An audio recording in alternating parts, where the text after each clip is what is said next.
It is 6 o'clock, and if you would join me in the flag salute, it's right behind me. Please stand. I pledge Allegiance Hang on, to David. allegiance to the United States of America, States to the republic for which it stands, one nation. Nation, under God, indivisible, with liberty and justice for all. All right, thank you very much. And welcome, everybody. Welcome, commissioners.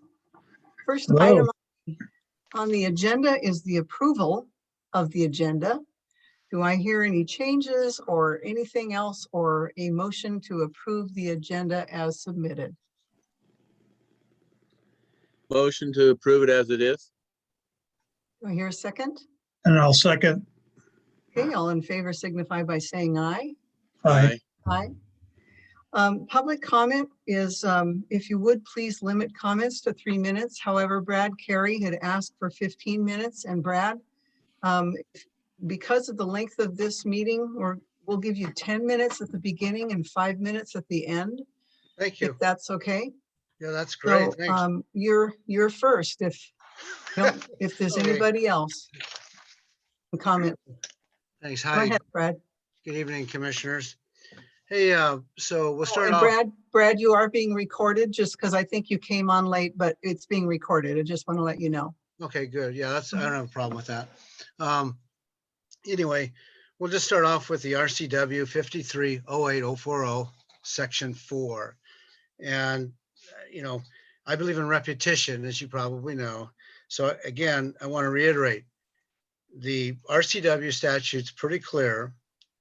It says no port shall enter into an agreement or a contract to provide water utilities. Now, there's also pollution and sewer, but we'll admit that, without the consent of the other and willing, able water providers or utilities.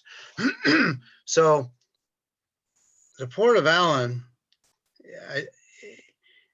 early on when I got involved in this about 6 months ago, the Port of Allyn expressed, I think it was Bonnie Knight that brought it up, a former director, that the port had been in the water business since the 1960s and that it did have consent. So we made requests for those public records that would show the port had consent.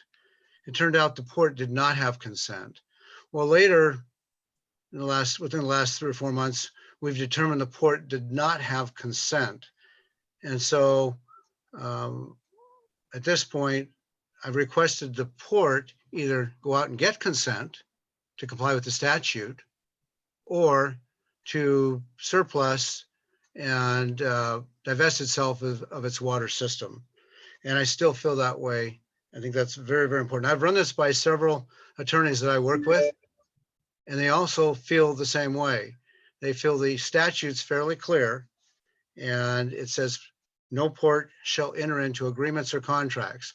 My understanding is the port is entering into agreements and contracts, not just with ratepayers, but with also consultants. Taxpayers' money is being spent with a number of suppliers in order to facilitate and expand its water system. Okay. Now, just to give a little history on this, again, we got started with this about 6 months ago. We have followed the Port of Allyn probably for about the last 20 years. And the Port of Allyn's had some serious issues with respects to being dysfunctional. I think the entire commission, walked off the job probably 11 or 12 years ago. And they were having Longer than that. Was it longer than that? Okay. Oh, yeah, That's okay. But anyway, the fact of the matter is that if the port's going to survive, it's going to need to do what the people and what the law allows it to do. And that's really where we're coming in at this. Now, with regard to my brother Jeff, I know Jeff had granted the port, I think free of charge, easements to bring water from one end of its property to another end in order to allow it to have water. And my brother Jeff, in his water service area put in for, back in 2004, put in for permit to get his water system going because we couldn't find anyone else to put a water system in or provide water. We have about 40 or 50 lots and we didn't want to put in 50 wells, a well for each lot. So the expense was made to go ahead and set that water service area up and get it going since nobody else would. In order to keep that project moving, Department of Ecology needed to be able to use an adjacent well as an observatory well. And that's what got me involved here in the last 6 months. The Port of Allyn apparently was not willing to allow its well, which was the closest well to my brother's well, to be used as an observatory well, while Jeff's water system did the pump down test. And to my astonishment, the port mentioned that they were worried about the competition of my brother's water system. And it's that competition that really got me concerned. The port shouldn't be competing with the water utility companies. In fact, they should be helping the water utility companies grow and prosper. That competition is also spelled out in the director's minutes as well as his report. His annual report as well, I've noticed it was in there that they were concerned about the competition of my brother's water system. So, so moving along, that competition was a big deal. And now they since retracted that and said that they probably used the incorrect words, okay? But it's still in the director's report.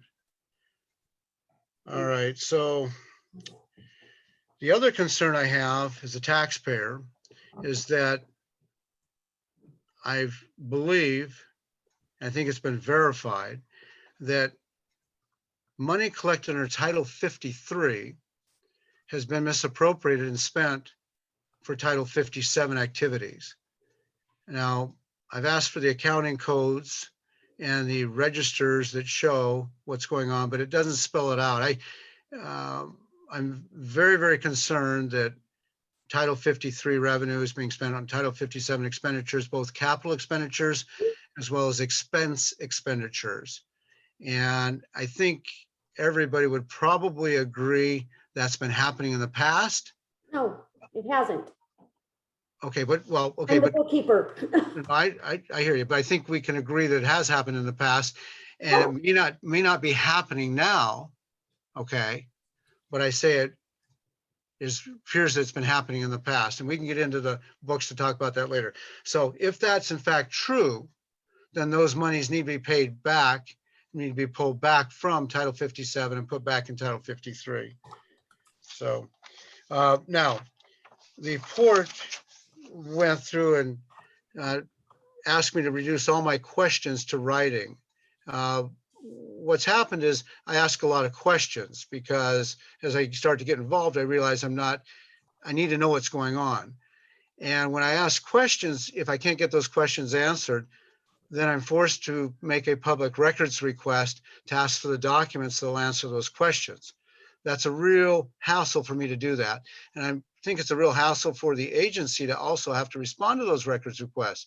If we could ask questions in open dialogue meeting and get answers to those questions, we wouldn't have to make the request for the records to answer those questions. I think we can all agree if we ask, who's the name of the attorney? And nobody answers the question, so I got to make a records request for that document. It doesn't make a lot of sense. Just answer the question.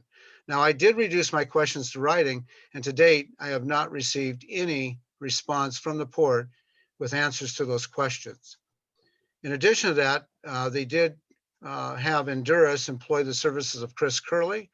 Here about a month ago or so, I contacted Chris. Actually, Chris Curley contacted me and asked me to refrain from contacting any of the public officials and communicating with them in regards to the water system, what have you.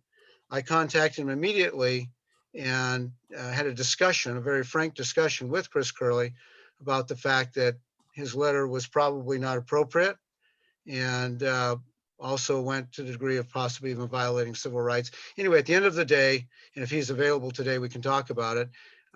He agreed that he could not instruct me or keep me from contacting my public officials in regards to these matters. In addition, he also said that he needed time to get up to speed on the issue. I said, well, how much time do you need? He said he didn't know. He agreed to get back to me once he was up to speed on the issue. And I asked him to spend 1/10 of the amount of time that he'll spend trying to get around the system to try to comply with both the spirit and letter of the law. And so that's where I left it with him. To date, he has not gotten back to me. So we can stop right there. How we doing on the 10-minute time? You have 2 minutes. Oh, well, we'll give those to somebody else. And oh, hey, one more piece of good news with public comment. So today, I'm not sure if you guys are aware or not, but we received the court ruling in federal court with regards to the gravel pit, which is adjacent to the Port of Allyn's property. And I know the Port of Allyn did not take a position one way or another on that gravel pit, but I know the port has a well there, a water system, and you've probably, if you're not, I'm sure the port commissioners are aware of all the class action lawsuit filed on behalf of all the 60 or so landowners in the adjacent area there, and the county's defense of their decision to rescind the applicant's SM6 form, which allowed them to get in a surface mine that's 68 acres. Anyway, I'm happy to inform the Port of Allyn that the federal court issued a ruling today, and it came back unanimously. Every one of Grunt Ventures' arguments was basically was denied. And so the Port of Allyn should feel pretty good about the fact that now they don't have to worry about a gravel pit going in adjacent to the property. I think that would definitely negatively, I know it would negatively impact the port's property. So anyway, that's my 2 minutes on a victory. It was a slam dunk so far, which is great. Thank you. All right, thank you. You're welcome. Anybody else for public comment? Yeah, we are here to let you guys know that we exist. Many of you guys know us from know him from previous stuff. As the previous owner of the house that shares the fence line with the park there, we actually have recently sold that property to acquire the Stretch Island Fruit Leather Factory. We are the new owners and operators over here. The Fruit Leather Factory has been moved to Chicago, and we are taking over the facility to expand our business, which is Cap C. Right now, our capabilities are we do home and kitchen and bath remodels, as well as, but what we're expanding into is vehicle wraps, and with the goal of becoming what we're going to call the concierge of creation, which is the hope will as we will, sorry. The idea is that eventually we'll get to the point where anything you need for marketing materials or things of that nature on a larger scale, we'll be able to provide that for marketing firms. Now, we're not going to be competing with Copy That and Belfair. We're kind of more on the side of trade shows and large cabinetry and big items, not necessarily like your business cards or any of that. We're a different entity. For those who don't know what a vehicle wrap is, I don't know if I can show you an image of one. Well, you'll see it around. Well, we're wrapping a car right now to make it look, basically, we can print anything and put it on a car. And What is the name of your company again? We are Cap C, CAPSEY. It's a play on my name, Captain Seymour. Okay, gotcha. So yeah, Fantastic. we're just letting So are know you that- already up and running? we are we're in the process of scaling. We're able to do vehicle wraps and kitchens and bath remodels right now. And we'll be scaling into powder coating and cabinet making later on this year, early next year timeframe. The goal is to create as many living wage jobs as we can and put this thing back and put the Stretch Island landing. We're calling it Stretch Island Landing as a kind of ode to the people who owned it before. We're just putting it back in local control, and we have great plans. The big thing is it's going to be living wage jobs and producing really cool stuff. We have it's just fun. It's a great opportunity for Jill and I and Randall and the kids to do something for the community that's just going to be awesome. So we want to introduce you. We're working with Karen Leaf from the Economic Development Committee. We're working with Steve, I can't remember his name, from Impact Washington. We're working with with Randy Netherland and Dan Griffey and of course Tim Sheldon. All are on board with we're just having some fun. We just want to let you guys know we're out here. We're in your economic development district, and hopefully we'll provide something good for you. That is fantastic. Congratulations. That's wonderful. Well, it's good seeing you both. It's good seeing you, Randall. Are you going to be able to do police vehicle wraps? Absolutely. If you look behind me, that printer behind us can print onto retro-reflective materials. So Yep. we'll be able to do any kind of police vehicle, firefighter vehicles, custom printed signs if we wanted to. Nice Port of Allyn truck. How about boats? Yeah. Boats, we can do, Yeah. we can do boats. Okay. We're still in process of getting all of the things up and running and getting it, but we're on our way. We have people coming up. I think you both know how tough it is to Thank get you. emergency vehicle wraps going. So there's only Perfect. one place local. From all over the country. There's only one place local? Is that Well, it? it's Lakewood. Lakewood. That's not local. That's county.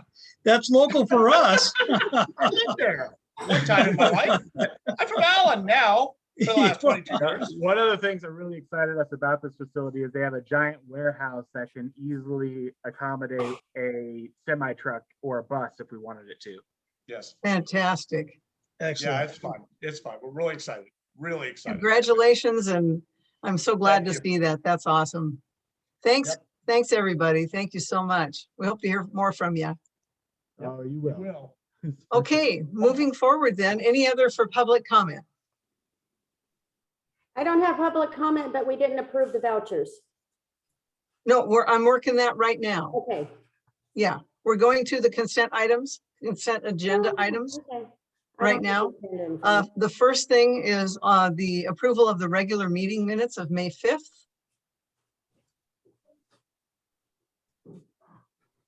I had gotten an email from Ken in regard to removing a statement. For me personally, I don't know if that's really necessary. It is page 2.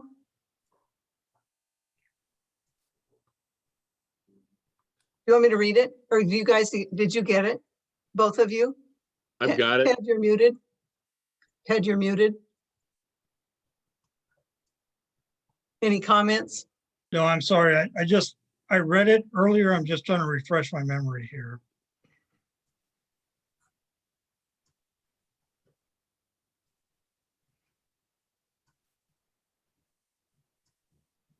I don't see the need to change it, but obviously somebody would like to have that change, so.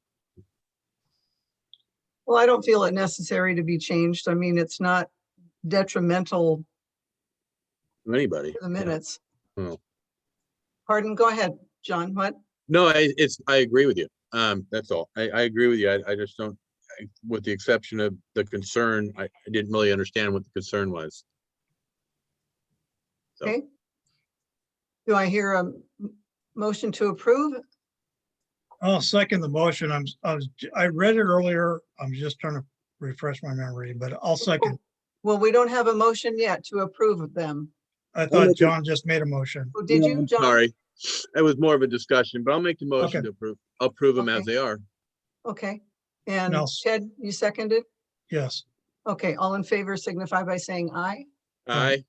Okay, so moved. Now we are on to action items, A, B, and C, which is the general fund vouchers for $82,810.46. Payroll vouchers, $18,831.37.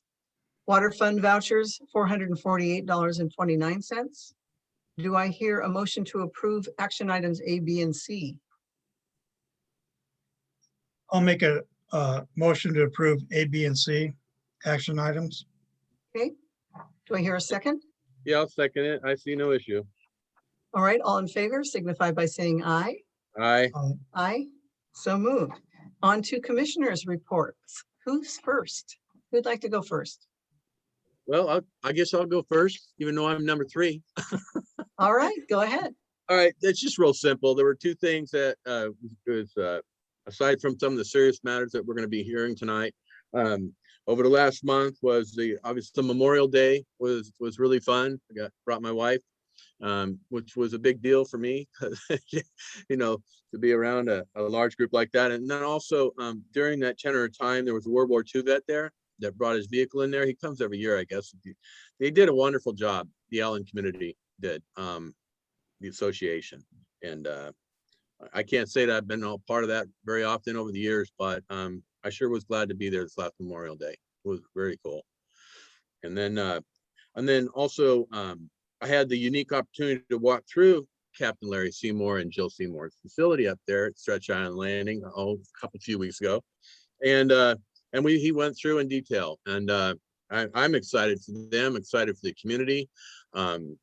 It's like somebody local in the community, not only he's not only local in the community, who's going to run and operate that and with some great ideas, but it's in our backyard.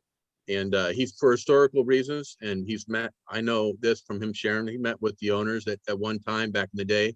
They're going to hold on to the name, and that's really important, because that's part of who we are as a community, and as in the Allyn and the communities abroad around that area, is about preserving some of the history that we have, right? So I'm excited for him. And yeah, the vinyl wrap, idea is just phenomenal, really, because it just preserves, it's one of the things, it preserves the vehicle themselves for later on to turn it back over and recycle, for people to buy and sell those vehicles. So yeah, those are the 2 things I wanted to bring attention to the table here, and thank you. Thank you, John. Ted? I attended the general meeting and the PTO meeting. And then I did attend the Memorial Day service meeting, which I think the Allyn Community Association and Richard Bell did a wonderful job, and Leanne and Larry did a wonderful job putting that on. So everybody I spoke to said it was a great event. So that's what I did this week or this month. Great.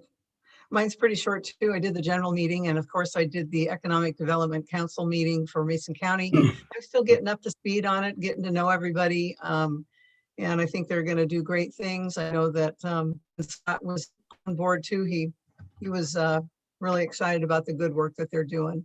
And I missed that Memorial Day. I had to take care of my aunt, but boy, it's such a wonderful thing. And I so appreciate the people being involved in that. So thank you. Okay, security officers report. So Larry, I think you were going to read that for us. Yes, 5:14, 9:45 p.m. North Shore, woman in an older Ford Ranger with a canopy parked in the overflow area across from the launch and had 2 pit bull dogs off leash. She claimed to be waiting for the dog's owner to finish some vehicle maintenance at a residence nearby. I told her the cameras were watching and she needed to be gone as soon as possible. Also, if the camera showed she had not yet vacated the area within the next hour, the trespassing her from the property could be enforced. 5:21, 8:53 p.m. North Shore. At the launch overflow parking area, a moving semi-truck is transferring items to a smaller truck to get it to a local resident that isn't passable with a larger truck. Talked to the driver, confirmed he paid overnight parking for the area use. They all look to be in proper order. 5:28, 10:13 p.m. North Shore at the overflow parking area across from the pay station was a woman in a vehicle that appeared to be homeless and asleep. I told her the park was closed and she would have to leave. She promptly left the area. That's the end of his report. Okay, thank you. Now the executive director's report. Larry, you're on again. Okay, before we get started, there's one issue I want to address. Ken Van Buskirk sent an email asking about the letter that we posted on the website, if it had been approved in a public meeting. I wasn't aware that it had to be, and I went ahead and posted it anyway. I had written a draft of the letter, sent it to Frank Schmelik. He sent me back another draft. We talked about it and I posted it, but I was not aware that it had to be done in a public meeting. I apologize. I take the blame for doing it. Well, commissioners, I have to, I did not remind Larry of that. I thought that was what was going to happen. I understand you all didn't meet secretly or in serial meetings or anything that caused this to happen. Larry wrote this. He posted it. I should have said to him, it's the first time I worked, Larry, but reminder, you need to have the commissioners approve this. So I think if you like the letter, you ought to approve it now. And so I'm going to take some responsibility along with Larry for that. Okay. Well, I saw it, and it was posted, and I think we need to address the situation that's been at hand, and I would approve it, but what do you think, commissioners? Would you like to approve the letter that has been posted? I read the letter and it was I'm good with it. It's spot on. So I would make a motion if the other commissioner to accept that as it is. Okay. Ted, comment? You're muted.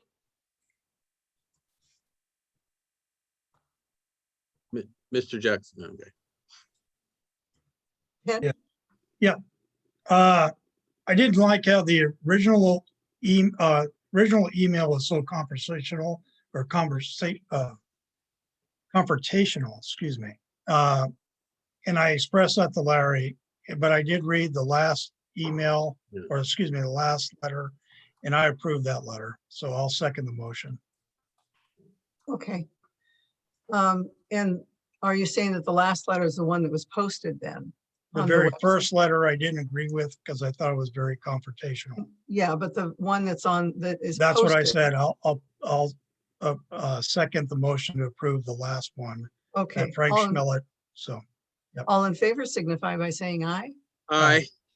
Okay, so moved. Okay, back to my report. Okay. Financial issues. As you probably noticed, our general fund vouchers are again significantly higher than usual. The main reason is we have included the invoice for the camera systems at all 3 locations, as well as a long-awaited invoice from Bill Ray for all of his years of consulting services on the Oyster House project. Also, the paving for the staging area is in that group. Most of these, except for the usual monthly bills or project reimbursements that still need to be turned in, and I will have them all turned in this week. However, we can't turn them in for reimbursement until we pay them first. So they had to be approved by you all tonight, but I will be submitting the final reimbursements, closing out the marina and staging area grants, plus submitting Bill Ray's invoice against the Oyster House grant this week. Late last month, Commissioner Jackson requested a budget update.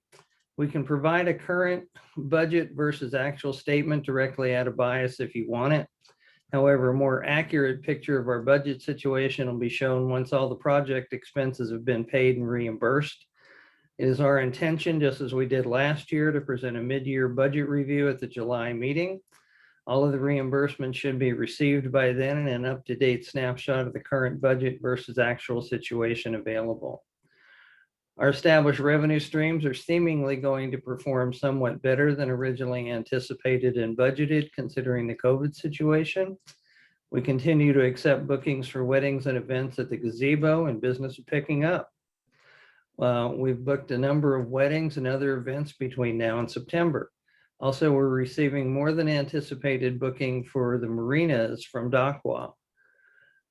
We do have expenses related to the new well, but these are coming out of the water fund, not our general fund. Water system issues, we continue moving forward on the new well. We've decided the best location for it is going to be up by the tank since we already own the land.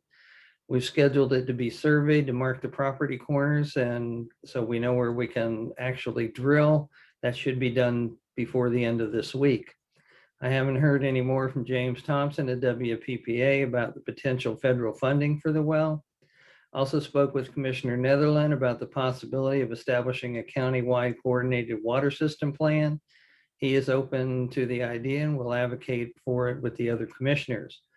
On your agenda tonight also is a discussion and vote on what to do with Jeff Carey's request for using our well as a test well for his water right application, which was tabled last month. Security camera issues. Our cameras at all our locations are up and running. However, we still have some rather complex software to install on phones and computers, and we need to aim the cameras correctly. The one to Marina and Allen is located in the wrong place and can't see both docks as the light fixture in front of it blocks the view. On the North Shore, the cellular signature at the Marina where the sensor is located is too weak to allow us to aim them remotely.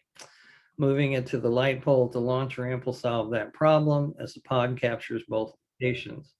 Security Lines US is supposed to be here tomorrow with their bucket truck to resolve these issues. They should be here around 2 o'clock. I spoke with Russ today to confirm that. Also, we're going to buy a flat screen TV and install it in the office to display the camera feeds from all 3 places. And we will pay for that out of the grant as well. Update to fee structures. The public hearing is on your agenda for discussion and potential adoption. I've included a list of recommendations and fee updates for you to consider as a result of gathering information from similar facilities, and my recommendations are based on that research. New pay station. The new pay station has been delivered but needs to be installed. Don needs to build a kiosk for it, and we need to get an electrician out there to run power to it. The payments will come out of the new petty cash account at Key Bank. July meeting date. Our next meeting is July 5th, which because July 4th falls on Sunday is a holiday. I recommend setting the meeting for the following week. And talking with Judy, she can't be there Monday, July 12th, which is what I originally recommended. But this is on the agenda also. With the governor's order opening up the state on June 30, you may want to consider going back to in-person meetings with appropriate social distancing protocols in place. Proposal to moor the MV Kirkland here. Jason Elazar will be making a presentation to you tonight about the possibility of mooring a former ferry boat, the MV Kirkland, at our dock in Allen. It'll be used primarily as an event venue for all kinds of things and could be considered an economic development project. Once we receive the proposal and you all have reviewed it and gotten your questions answered, we should probably have a work study meeting to delve deeper into the feasibility and logistics of this. Port Centennial, on Friday, September 10th, 2021, the port will be 100 years old. We set the date for a public open house event for this Sunday, September 12th, and we are in the process of planning the public celebration. Welfare artist James Kelsey has begun working on the artwork for the monument, and I've spoken with former Port Commissioner Keith Chamberlain about creating the monument the artwork will be mounted on. Also developed a draft budget for this, which was in your meeting packets. Website updates. Will be refreshing our website in the near future with some new pictures, including some drone shots, perhaps simplifying the navigation somewhat. We're also looking into setting up a webcam from our security cameras as part of it. Surplus issues. We're ready to move forward with this. All we need to do is set the date. Since there will be a smaller version of Allen Days this year, we're thinking that would be a great time to do this, as we'll have people here to at least look at things. I'd like your feedback. Employment security issue. The Department of Employment Security was seeking over $1,700 in unemployment insurance and late fees for wages claimed by Brody O'Keefe. I responded with a letter saying that Mr. O'Keefe was not an employee, but our itinerant labor. Apparently no one bothered to read the letter. So I reached out to them again. They said the claim for fees had been dropped. Then we got another statement with additional late fees. So we contacted them again. Long story short, they had Don's social security number listed for Brody and were using his hours as the basis for the claim. Leanne was dogged in getting this cleaned up and corrected. So We can go into old business if you'd like. Sure, that would be excellent. Okay, Oyster House, nothing new to report. Our funding request for this project was included in the final capital budget. We were awarded $344,000 to complete the project. However, we're still waiting on the Army Corps permit so we can take out the launch ramp when the fish window reopens later this year, start driving pilings. Bill Ray says he expects the Army Corps permit before the fish window open, but isn't exactly sure when that will be. We're in a holding pattern until then. Sweetwater Park, as you know, this project didn't make the cut for WWRP funding as the legislature didn't fund as far down the list as this project was rated. We did, however, receive a notification from RCO asking about guarantees for the match requirements in case other projects drop off the list for one reason or another, and we move up. So that paperwork has been submitted to them. We also received a solicitation for grant applications from the Land and Water Conservation Fund. It appears Sweetwater Park may qualify for one of these. I forwarded the email to Mindy Harlow at the Salmon Center, and she's going to research whether or not we qualify for one of those grants. We also received a letter from the DOT that they will be doing stream channel restoration on Sweetwater Creek, which involves replacing the existing culvert and a new fish passage structure in order to remove an existing fish barrier. They will need access to our property for this project. I've enclosed a copy of the letter and a sketch of the property they provided in your meeting packets. As you can see, the outline of the property impacted by the project doesn't include the Peterson property. Transient Moorage Expansion Project. This project is also complete with security camera installation. However, the grant closes on June 30, and I'm going to keep it open until then, just in case something else comes up. There's approximately $50,000 left in that grant after the cost of the security cameras. All ports meeting, nothing new to report other than it's my understanding the Port of Brownsville has hired a new port manager, Carol Ellinger. That name sounds familiar to you. It's because she's run the Port Orchard office of the state auditor for a number of years. Criminalization of marina rules, Commissioner Jackson will be working with the sheriff to move this forward once we have the cameras all up to speed and running right. And that's my report. Questions? None from me, any from you, gentlemen? No. No, Okay. Ted, you're muted, Ted. Okay. Okay, on to new business. First item is the discussion of our date for July. I'm going to be coming back from Ellensburg, and I won't make it back in time.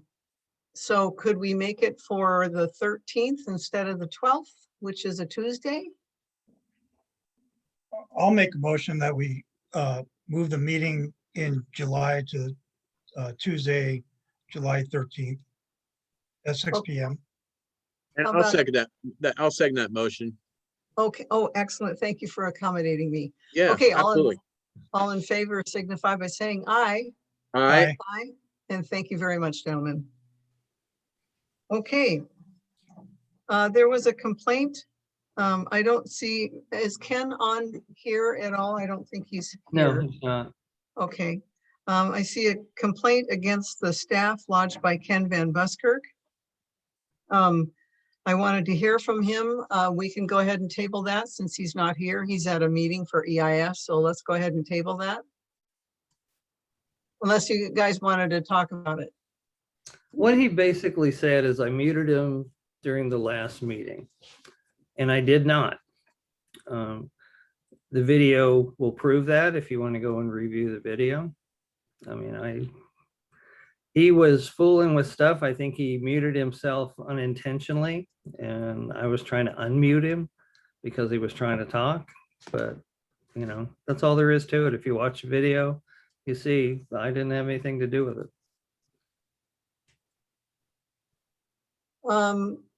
Brad, if you can take 30 seconds. Sure, yeah, Please. well, if I can help try to solve the problem. Maybe there's a problem with the system, but I've seen the same thing come across on my screen where it says the host has muted you. It happened 2 months ago for me. And then during the last public comment at the last meeting, I was at the fire department doing training. So I ran over to Ken's house just to, Right. And I was actually there, and you kept asking, is there any more public comment? We're like, we're trying to tell you, but it says right on the Ken's screen, it says the host has muted you, which is what I have seen on my screen as well the month earlier. So the question I ask is, who's the host? And if that's Larry, I mean, is someone hacking in and doing something that Larry doesn't know about that's muting No, Ken? Ken should keep his hand off the mouse and he wouldn't have been muted. I did not mute him. I tried to unmute him while he was trying, I don't know what, but his camera showed up. We got a real nice shot of his beard. Okay, And, you know, he But I- was obviously fooling with it, but watch the video and you'll see I didn't have anything to do with it. can I make a suggestion? Well, wait, this is Ken's, No, but Complaint. for my own, so I don't have to file a complaint. Just make a suggestion. sure. Okay. If I come to you, Larry, and say, hey, you muted me while I was trying to speak, the simple thing to say is, first of all, forgive me. I had no intentions of muting you. And so if it happened, I apologize and move on. He That's did what I try would to, do. he did try to say that at the last meeting. It wasn't handled all that well. You guys were pretty adamant, so you can watch the video, but we'll move But on. that's A suggestion. We're gonna table this one. This is Ken's complaint. And so we will move on. That but took thank care of you. mine too. Okay, thank Okay. you. You're welcome. Okay, the next one is the presentation of the water system legal issues. And Frank Schmelik is going to give the presentation. And Frank, if you would introduce yourself, I thank you so much for being here. Frank, Hi, my name is Frank Schmelik. I'm a lawyer in Bellingham. I'm also the general counsel for the Washington Public Ports Association. Our firm represents about 12 or 13 ports around the state of Washington and Eastern Washington, and then in Western Washington. I hope that I am not going to mute myself, having sat around Zoom meetings, and be able to operate this correctly. We have a PowerPoint presentation. I'd also like to introduce Erin McCool from Ogden Murphy. She has graciously agreed to, she's on the East Coast, so it's like 9:30 her time. And then associate in our office, Allison Baird, a lawyer there. I might tell you that we never charge for two lawyers. Allison did work on this and she wants to see what's happening, so it's at no cost to you that she pays attention. So I'm going to try and share my screen because we made a PowerPoint presentation, but let me start by telling you, well, I'll just bring the PowerPoint up. while you're doing that, Frank, I want to tell everybody who does not know you, you have been a great asset to the Washington Public Ports Association for training, as well as not only representing the ports, but also for training and you. And I appreciate what you've done and thank you for coming. Thank you. And I note that is that Commissioner Knight there from times past, but it says, mine says host disabled participant screen sharing. I didn't know I did that. So let me figure out how to do that. Having participated in hundreds of these over the pandemic here, this is kind of normal. All right, Yeah. let me try now. Host disabled participant screen sharing. Okay, hold on a minute here. Because I wasn't aware that I had, here we go. Multiple participants can share simultaneously. Try that. There we go. Okay. All right, now, This is the first time I've had to do this in a Zoom meeting, so. okay, can people see that? Yes. Yes, Okay, slideshow from the beginning. That should be what you see. Yes. Yes? Okay. Yes.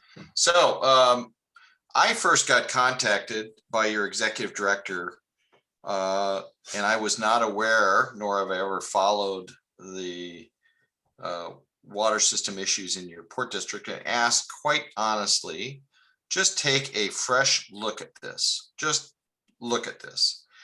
And I suggested that he consider involving Peter Fraley and then Erin McCool from Ogden, Murphy, and Wallace over in Wenatchee.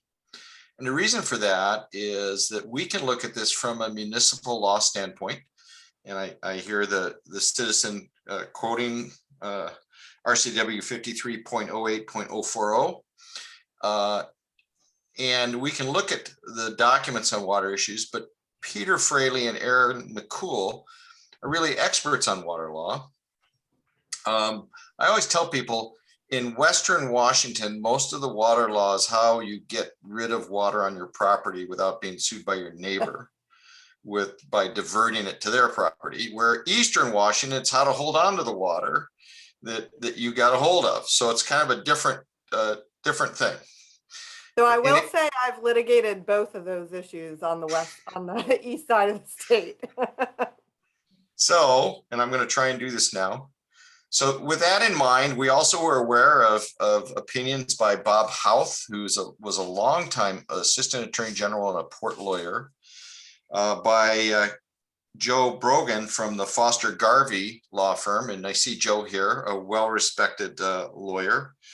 And by Chris Curley, who was hired by Endurus, who is the port's insurance carrier, because there's some hint of maybe insurance involvement.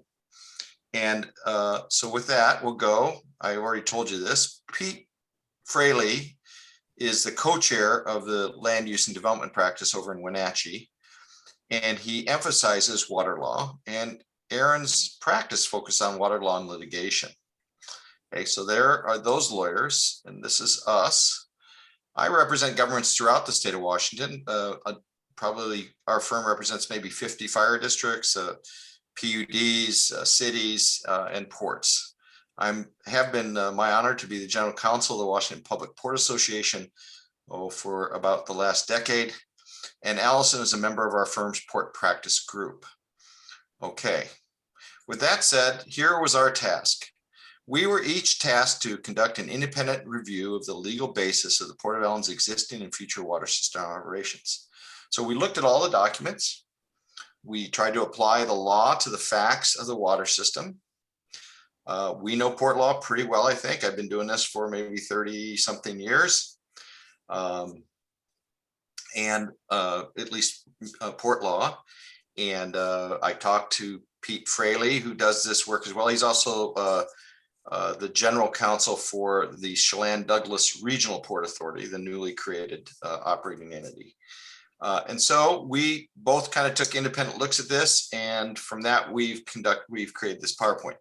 Let me give you, for people in the audience there who don't know this, there are about 150 ports in the United States. 75 of them are located in the state of Washington, because ports really are economic development authorities. And just recently, the legislature gave ports the ability, for example, to do retail broadband communications. That just was in the last legislative session.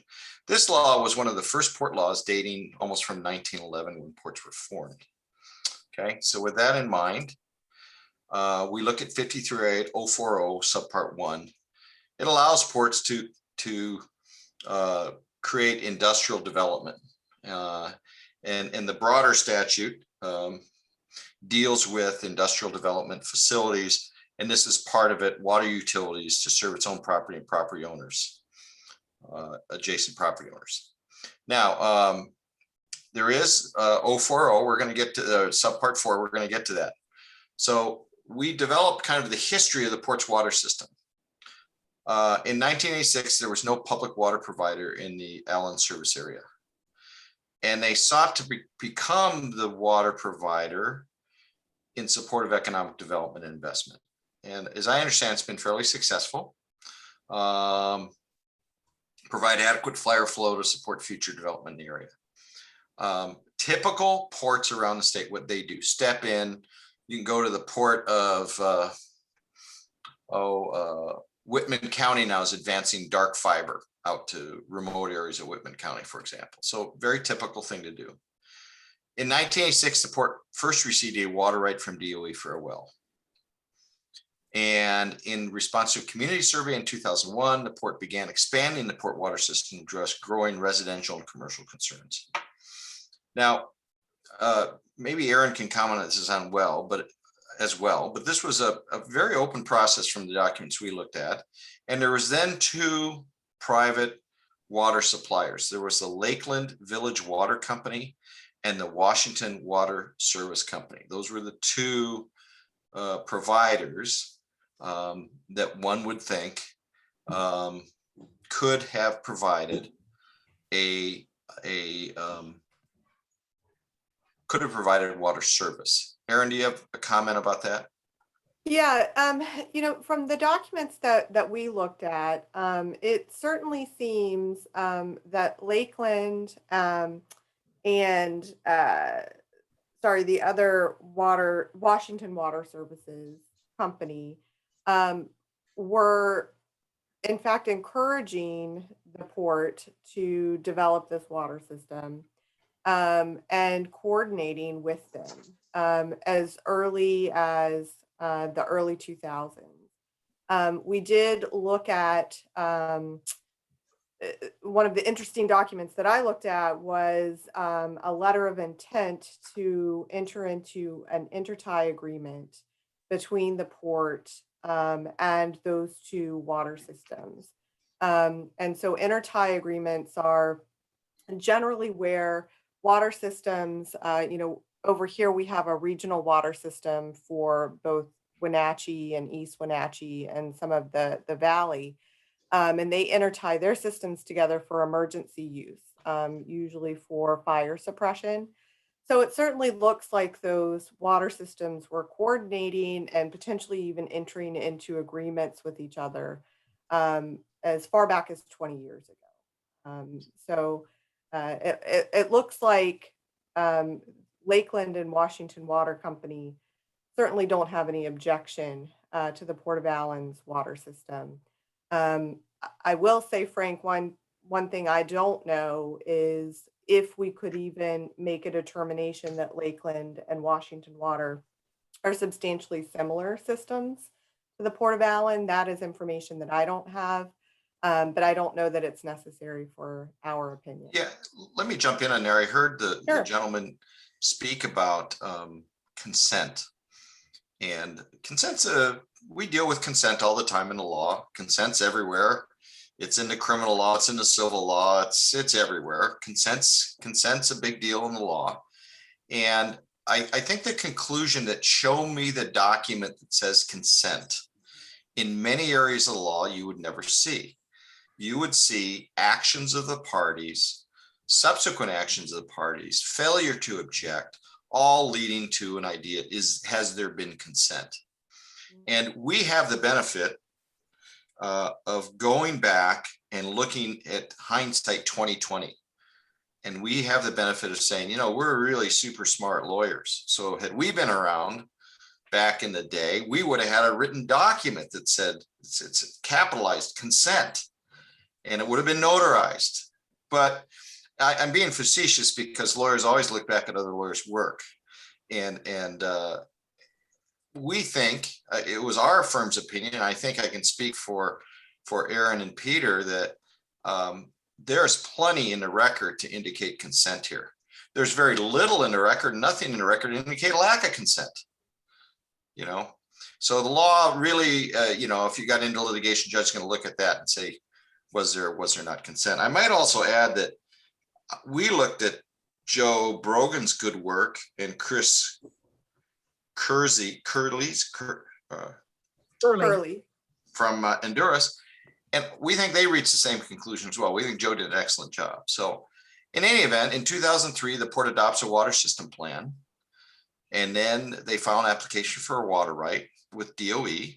And one of the things you notice here is how the process has gotten more complicated, because back in the day, you got a water right. You went to DOE and said, I want a water right. They said, here's your water right. Now you apply for a water right, and then they look at a system plans. And this is really Aaron's area. It's really, as I understand it, gotten much more complex to get a water right in the state of Washington. Yeah, it's very difficult, particularly in a place where water is almost fully appropriated. And so I know that in the Allyn area, any new water right has to be mitigated. So the water that's taken out, you've got to account for that in some way through mitigation. And you have a reclamation system over there that does some of the mitigation. But it certainly seems when the port went through the process to get a new water right beginning in 2005, there was a mitigation plan put in place to account for that new water being taken out of the ground. And as water becomes more and more scarce, it's going to be harder to mitigate for those new uses. There is, municipal water, not to get a little off topic, but municipal water is kind of precious water because you can, once you appropriate the water right, you can hold it almost in like a trust, even though it's not a trust, it's called an inchoate right, before it's put to full beneficial use without ever relinquishing it back. So a general water right, if you're not putting it to full use for a continuous period of 5 years, you run the risk of relinquishing it back to the state. And so when a municipal system like this gets a water right, it's really ecology has a little bit of a preference for it because it's a way to ensure that there's water, domestic water available for the people for a long time without any danger of it being relinquished. That's a little off topic, but maybe As the relevant. public speaker noted, 530804 subpart 4 requires essentially consent from a utility that's substantially similar and able and willing to provide the water. Okay, so that is the limitation on ports. Substantially similar, able and willing, two-part test. So, and we'll come back to that. So in June 11th, 2010, the DOE granted the port a permit G30268 with a priority date of 2005. Remember, this is after a big public process. This is no essential objections. And so now they've essentially combined the permits in well number 1 and well number 2. And you can see it covers the Allyn UGA. Okay. And let's go on and then say the DOE issued a superseding water right and authorized the development of additional services. And they put a restriction on it. The project needs to be completed by March 1st, 2025 and put in full use by March 1st, 2030. And that's then when DOE will now issue a certificate of water right to the port. So far, here's a map of the area which the port can serve. And again, if another substantially similar utility able and willing is developed during this period of time, in other words, they have a permit from DOE, they are substantially similar, able and willing, then at that point, the port has to start to get their consent before the next contract. Okay, and here was the public notice and input opportunities. And I'm not going to go through them with you, but that is that is a summary of the public notice and input. So the allegation raised by a community member, and I might say that it's not unusual. I laud the Port of Allyn for the way you're treating people who, it's not unusual for people to read the statute. It's not unusual for people to say they've consulted lawyers, in my experience. That's a good thing. We like people to consult lawyers. It's perfect. Our profession enjoys that. And you, it is to treat everybody, listen to what they have to say. But the argument is that they must divest itself of the water system. That is not going to happen, in our opinion. And Aaron can join in with me. Our law firm's opinion is there may be a situation in the future where you can't enter any more contracts if there is a substantially similar utility able and willing. But under no circumstance would the port be obligated to divest itself of what it already has. Aaron. Muted. Sorry. I agree with you, Frank. I think that the statute reads as a proactive statute. It's when these systems kind of come together that there would need to be some agreement, but it would not be consistent with other doctrines and statutory schemes in the state of Washington for a public entity or even a private water system to have to divest itself of capital infrastructure investments because it was then going in or competing with another system.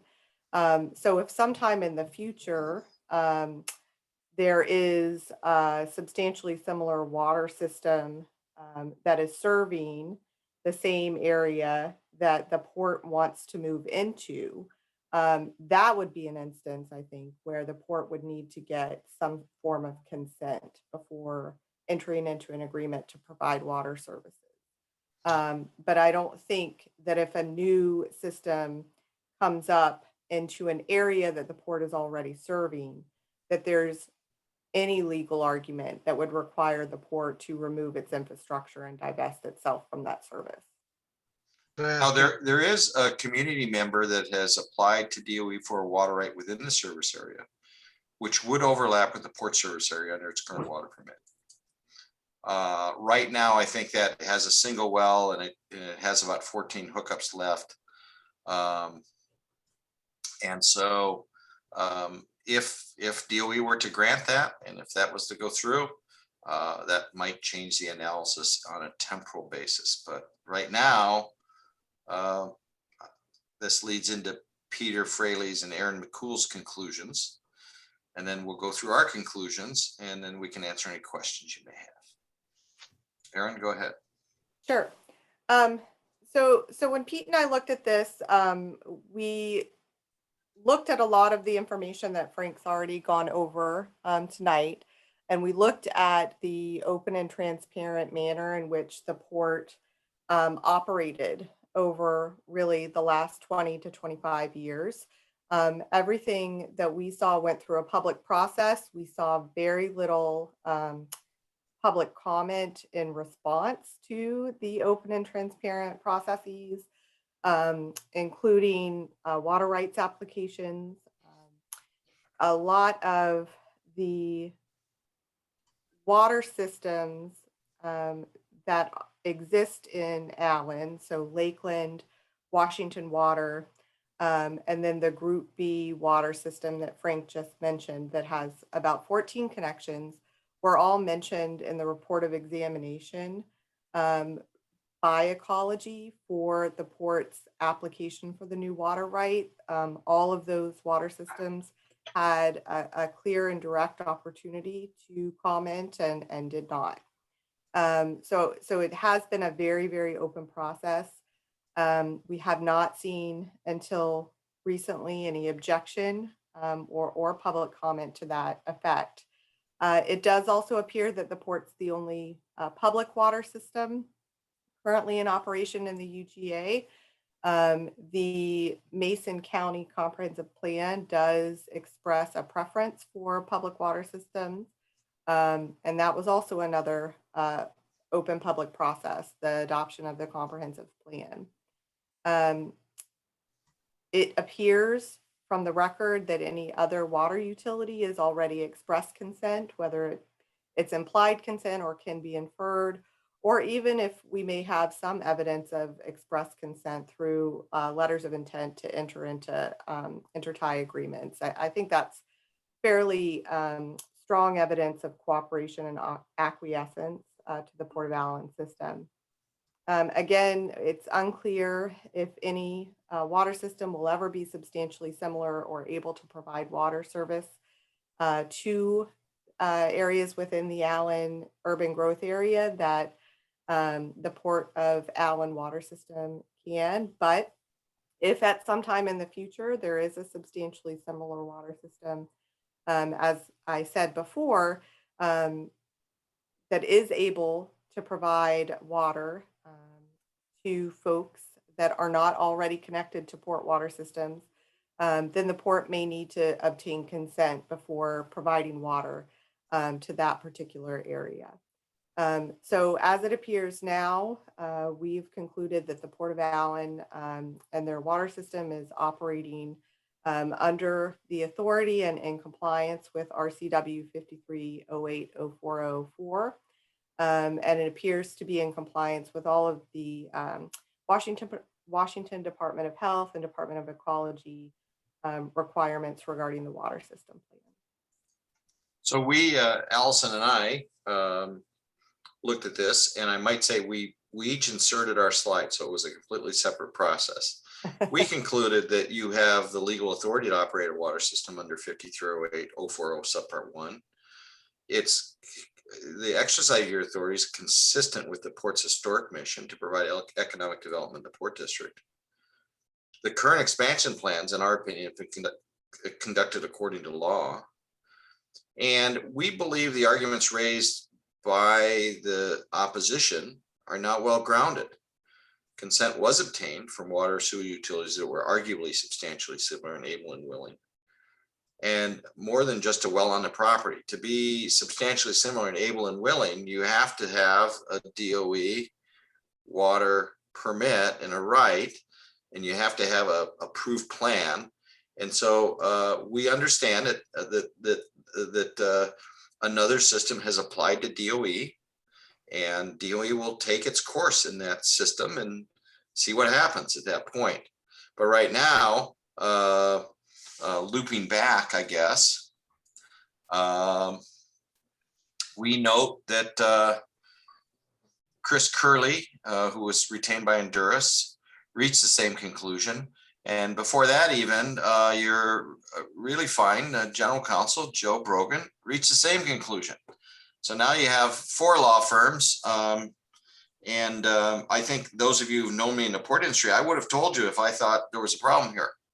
I would have raised my hand and said, there's a problem here. And I've only worked with I've worked with Pete Fraley on a number of issues over the years. He's a guy over in Eastern Washington that we sometimes seek some assistance from. And I think Aaron would back me up that Pete is a guy who would tell you if there's a problem here. And so by and by, I realize people can debate this issue. That's why we have courts, I suppose. I hope it doesn't go that far. If it does go that far, I'll tell you what I generally, in years of doing this, not just ports, but general practice, say, God, which side would I rather have? You know, if I had my choice, I always like to win. I'd for sure want the port's position. If I could pick either side, I for sure would want the port's position. Not because I'm a port lawyer, but because I like to win litigation. But hopefully it won't go that far. But I also note that you've been audited by the auditors over and over and over again. And the auditor's job is to have compliance with state law. That's what they do. And so those of you who dealt with the auditor, I hope there's no auditors on the line here, but there tend to be somewhat humorless people that come in and look at all your activity. And one of the things they do is compliance with state law. And so you've been audited over and over on this issue, on any issue. So I think that was the job that we were asked. So in summary, I would say good for the Port of Allyn. You've taken the claims of a citizen seriously and acted responsibly. I say seriously because you listened. You sought opinions from legal counsel. You asked the insurance carrier to look at this. And insurance carriers are not going to come through and say, oh, this is really good, because they might have to defend the action, right? It might be their own money. And you see the 3 common conclusions there. Can I ask a question of A second. Sure. First, we'll have the commissioners here. So that concludes our presentation, Madam Chair, and I'll turn it back over to you at that point. It's your meeting, and Aaron is and I are available. And I also have to say that I'm kind of the pretty face of our firm, but Allison Beard did a lot of research on this, and so I give her a lot of credit for that. Thank you. Thank you, Frank. I will, if it's all right with you, Frank and Aaron, I will allow a few questions, but then we need to move on. Go ahead if you wanted to ask a question. Yeah, hi Frank, Brad here. I can't see you because I just see questions on my screen. Oh, let me terminate this then. Here, just a second. Let me see if I figure out how I do that. Or does Larry need to? He's the We host. could go back to, Well, I can talk to him without seeing him, I guess. Okay. I think if But you go Larry to the could- top of your screen and Oh. say, and view options and say stop. There we go. sharing. There you are. There's your pretty face. Hey there. So just a couple quick questions. When I checked with the state auditor's office, they said that the port had never been audited for compliance with that specific RCW, just for the record. Is there a question there? Well, you said that they had been audited for that. I was just wondering. Again, is there a question there? Yeah, did you review any documents that showed the port was audited for that RCW compliant? The auditor, and I've been involved in audits my whole career, doesn't come in and say, oh, we're only looking at this today. We're not looking at that. They are charged with, under law, with auditing compliance with all state statutes and all federal statutes in the case of federal grants, FAA, stuff like that. So yes, you will always have the auditor say, well, we haven't really looked specifically at that. That's true, potentially, but they look at the entire port in compliance with state law. So I've worked with the state auditor's office in the past, back in the days of Brian Sontag. well, let's go ahead and ask the question. Brad, if you have another question, please move on. Yeah, when a consumer complains of a certain violation, then the auditor takes that concern very seriously, and they'll oftentimes insert that into their audit. It's not just a general audit, it's a specific audit. So my next question is, with regard to Washington Water and Lakeland Village as an example, are we saying that the Port of Allyn is not going to be doing hookups in those other water districts' service areas? Is that what we're saying, without consent? Or are we saying they have consent to go ahead and hook up? In other words, when I was listening to you, it sounded like you were talking about they would not be doing connections in those service provider areas, like the Washington Water currently has service connections in. So I don't know what the port's plans are. I think the port has the authority, and Aaron can jump in to do connections in their service area. And if there's other service providers, Lakeland and Washington, if they've consented, which we believe they have, then that means they can hook up.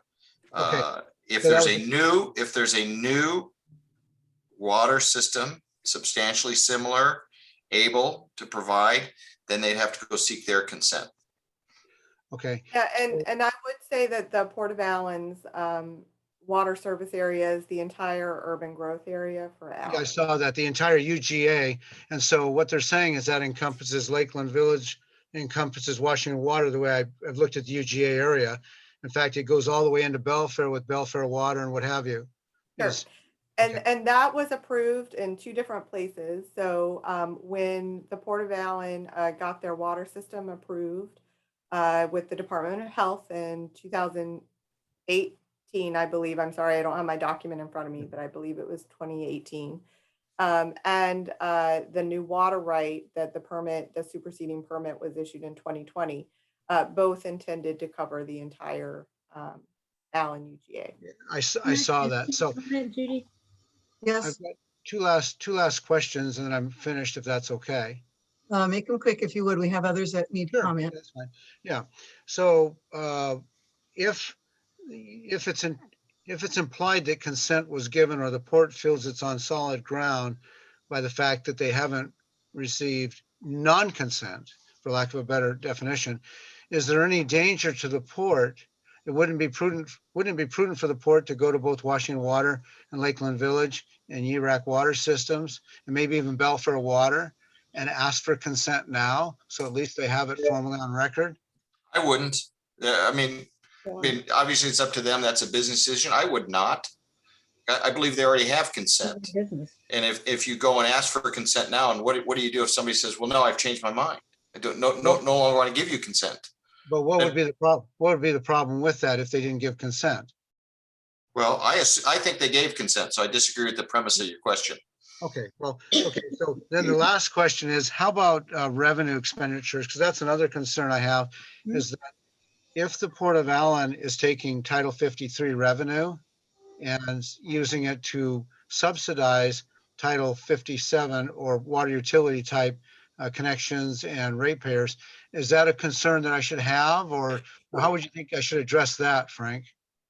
Well, I can't give you any legal advice because you've Well, already I'm been not asking- consulting with lawyers.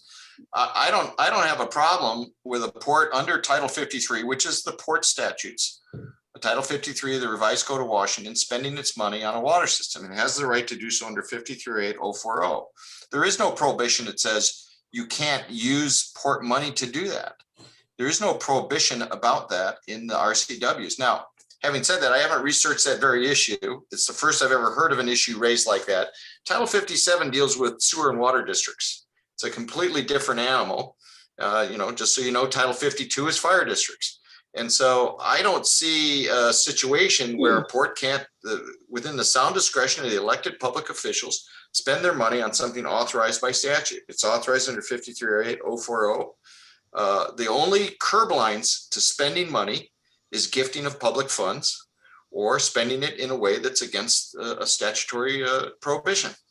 Yeah, so my concern is, and whether, as a taxpayer in the Port District, my concern is this, is that if the port spends money that's collected under Title 53, but yet uses it to subsidize ratepayers, let's say they take the ratepayers all the way down to $10 for a connection fee instead of $5,000, and they take and put their monthly usage fee down to $1 a month.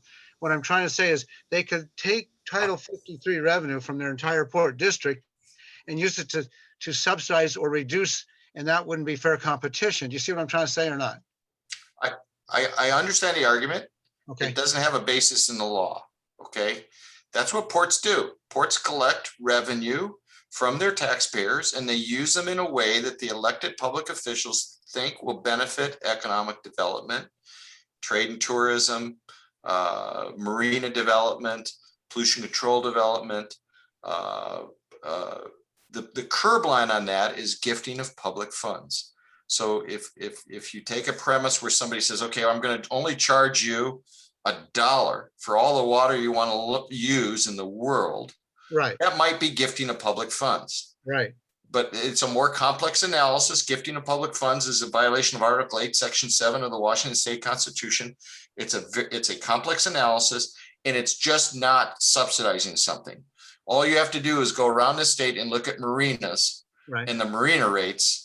And this argument is held throughout the state all the time about subsidizing marina rates. So I disagree with your premise, but I understand your point. Right. I want, basically, if I can't get any water and I'm paying for the water, I have an issue with that. I understand the port needs water for itself to function as well. I don't have a problem with that. And others I've spoken to don't have a problem with that. So anyway, thanks for your time. I'll agree and disagree with some of what you both have said. And we'll see. That's our business. Thank you.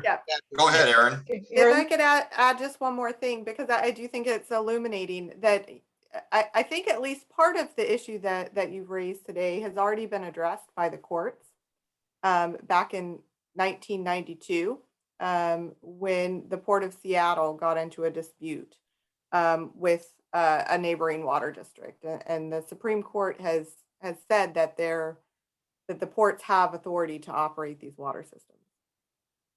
Thank you, Aaron. Leanne, you had your hand raised. Yeah, I can just quickly address the financials. We have completely separate funds. All expenditures, all revenue goes into a water fund, has nothing to do with general fund. So we do keep it absolutely separate. And that's why I keep saying, come in the office so I can show you all the files. Does that include salaries as well? Thank you. Salaries as well, yes. Yep. Water system management, everything. Commissioner Scott, can we mute some people that keep on chiming in? I think there's Bonnie Knight, why Brad Carey was speaking and Frank was speaking. Yes, I'm trying to get to them. Okay, can I ask a question? Aaron, have you ever heard of a water district not allowing a neighboring water district to test their system against the other system? Well, I better- I'm not sure I understand the question, so. Well, So, And also, I have to clarify, Ted, it is not testing our system. He's using our system as an observation well. can I ask a question, please? I don't need clarification. Mr. Carey wants to test our system against his system to expand it. Have you ever heard of one district saying no to the other district? Okay, I guess I'm not understanding what he's asking to do. Is he asking to, He's Yeah. asking to pump test and test our system against his system because he wants to expand his system. to see if there's water availability? Correct, and the flow. Okay. Okay. Yeah. I'm just asking if you've ever heard of any of that.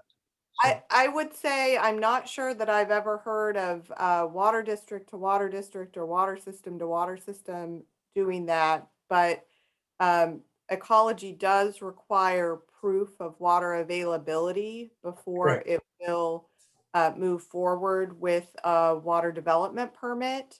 And there are occasions where drilling a test well is very expensive. And so for example, where it comes up is in neighboring developments. They may ask a neighboring development to use the well. And sometimes people say yes, and sometimes people say no. okay, thank you very much, Aaron. Okay, Bonnie, you had something you wanted to ask?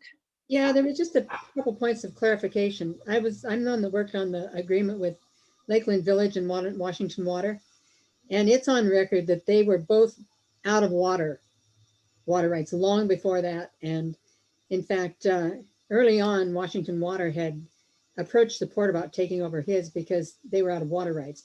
And to my knowledge, he still does not have additional water rights. Lakeland Village serves a private community. And when we talked about joining the systems, it was primarily for fire flow. So that was just how that came about. And yeah, they were supporting us as far as getting the water because they had none. Bonnie, Jeff? Yes,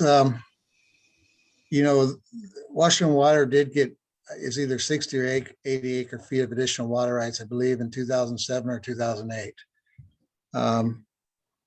So they are a similar system, to what the port is doing as far as service area. They don't service the whole UGA, but they service at least areas adjacent to each other. And their plan overlaps. Their plan was in place, then it was overlapped by yours, and then part of our service area plan, because they had no service area up in our area, and we're not planning to bring any because we're several thousand feet away. So there's some timing of events. The other thing is, in the process of trying to get this test done and what have you for Department of Ecology, there's been a little bit of confusion, or at least I'm hearing confusion once I hear people talk about it. The issue is with our pump test is to pump test our system for 24 hours at the water right application permit numbers, which was up to 100 gallons a minute for 100 acre feet. And as far as any other parties' wells, whether it's the ports or anybody's, the intent and the requirement was to have an observation well to use to observe any impact that test might have, show that there's any issues that Department of Ecology and the hydrologists and everybody else has to concern themselves, and the tribes and what have you. So the issue really is observation,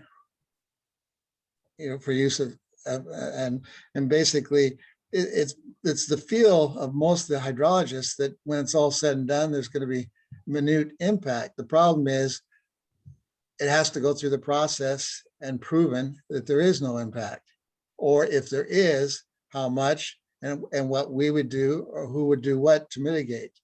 The other complication in the issue created by Department of Ecology is we had the senior application relative to the port. So that's made it a little more complicated. Normally, what was supposed to happen, and Ecology dropped the ball, was back in 2010 when the port got its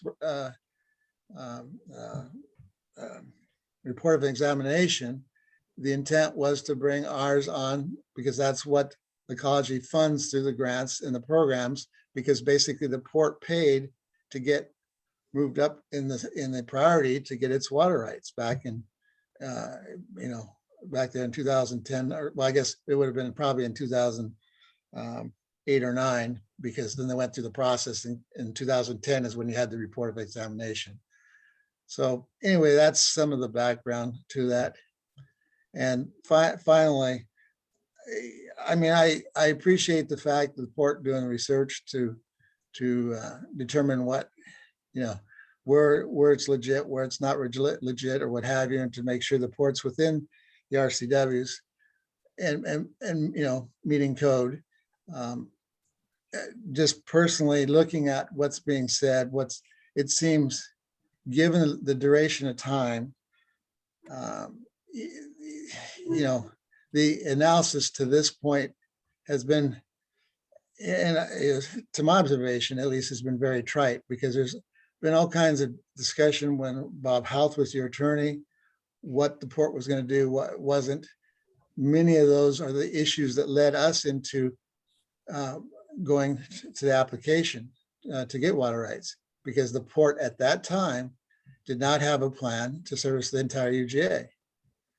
There was no plan to service that area of the Platte or that region. So I understand why you have the parties there to look into it. I can appreciate that, but I feel it's very, very, very trite in the complete research of it. And I understand time and money is limited, but the two parties, actually the three parties that probably know the most about it is you, Commissioner, or Chair, Bonnie, and myself. And everybody else has been, second fiddle in the whole thing. So anyway, I'll leave it at that. Thank you.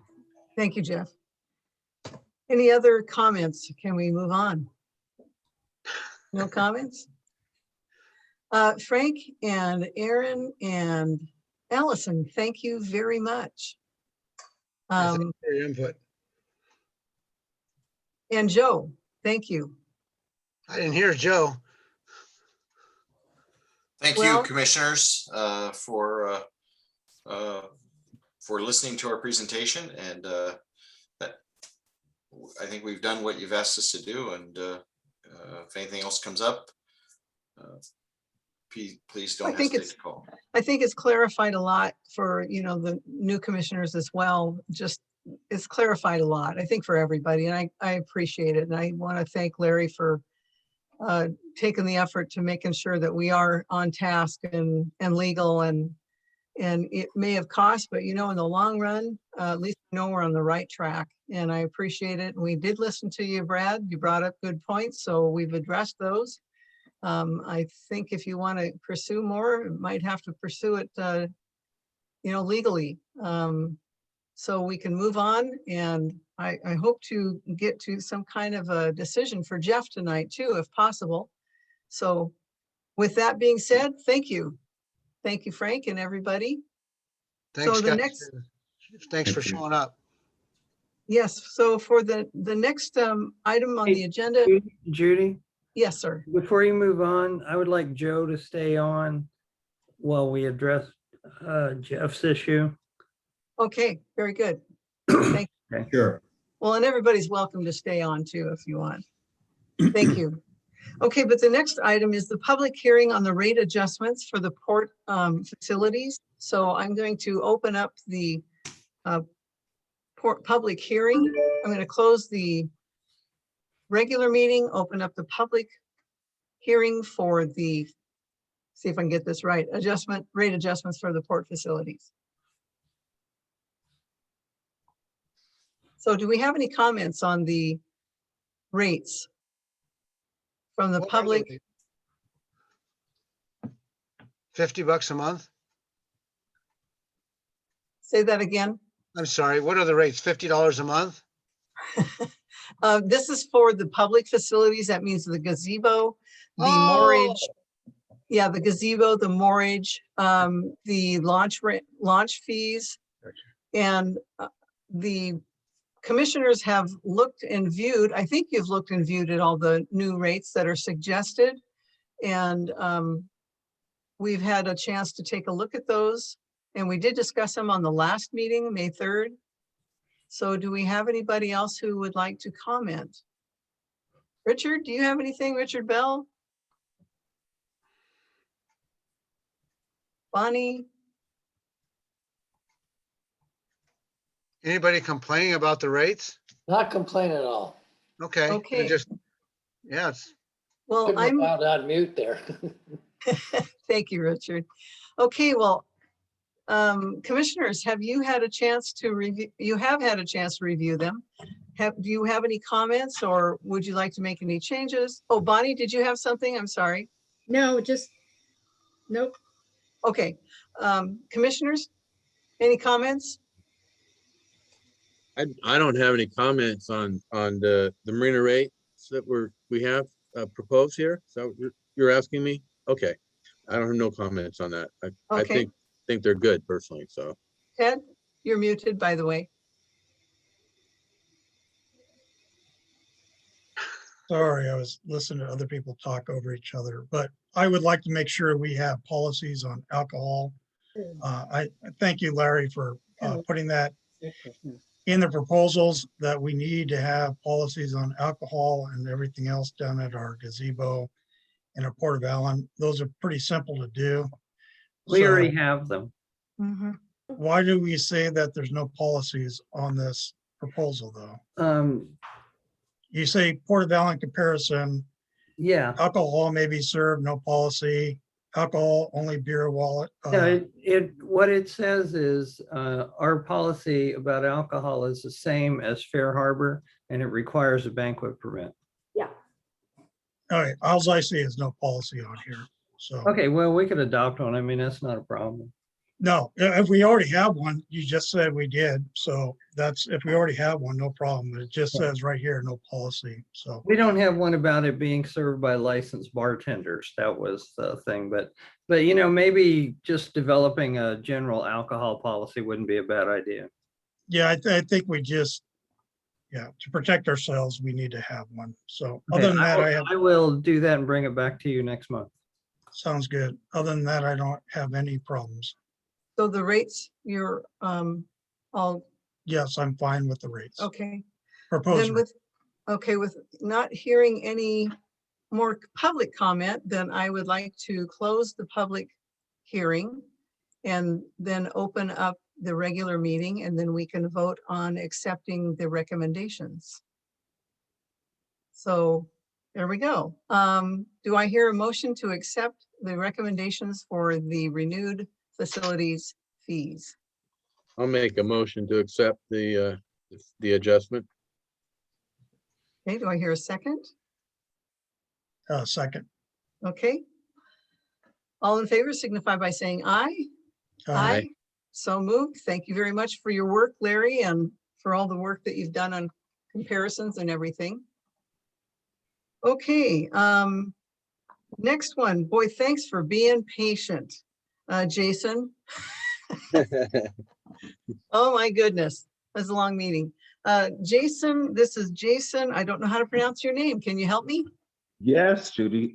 Thank you, the commissioners and the director and ladies and gentlemen, for having and giving me the opportunity today. My last name is Ilaraza. Ilaraza, thank you. Yes, ma'am. Thank you. So what I'd like to do is just kind of introduce the team that I have with me tonight on the phone call. And then I would like to share some background as to how this opportunity came about. And we'll talk about the concept, the vision. And then I'd like to share, of course, how we, the Allyn Community Association, can be helpful with if the commissioners and the directors choose to see the opportunity, how we can be involved to be helpful. Okay, so on the call tonight, we have the owner of the boat of the MV Kirkland. His name is Mr. Christian Lint.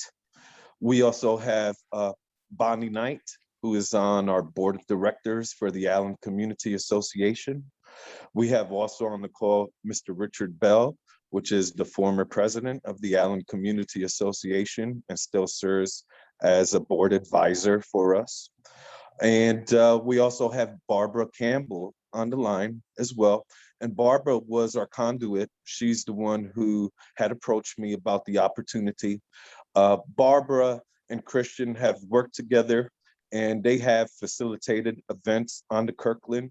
And Barbara is a retired employee from Boeing, and Christian is a very well experienced captain of boats. And when it comes for their turn to speak, I'm sure they will elaborate a little more on their backgrounds. So what I'd like to do at the moment is I'm going to share my screen so that you can see what the Kirkland is like. And while the screen is up, I'd like to talk a bit about what our vision is. So here we go. I'm going to try to do the sharing now of the screen. So bear with me. It's the first time I do this too.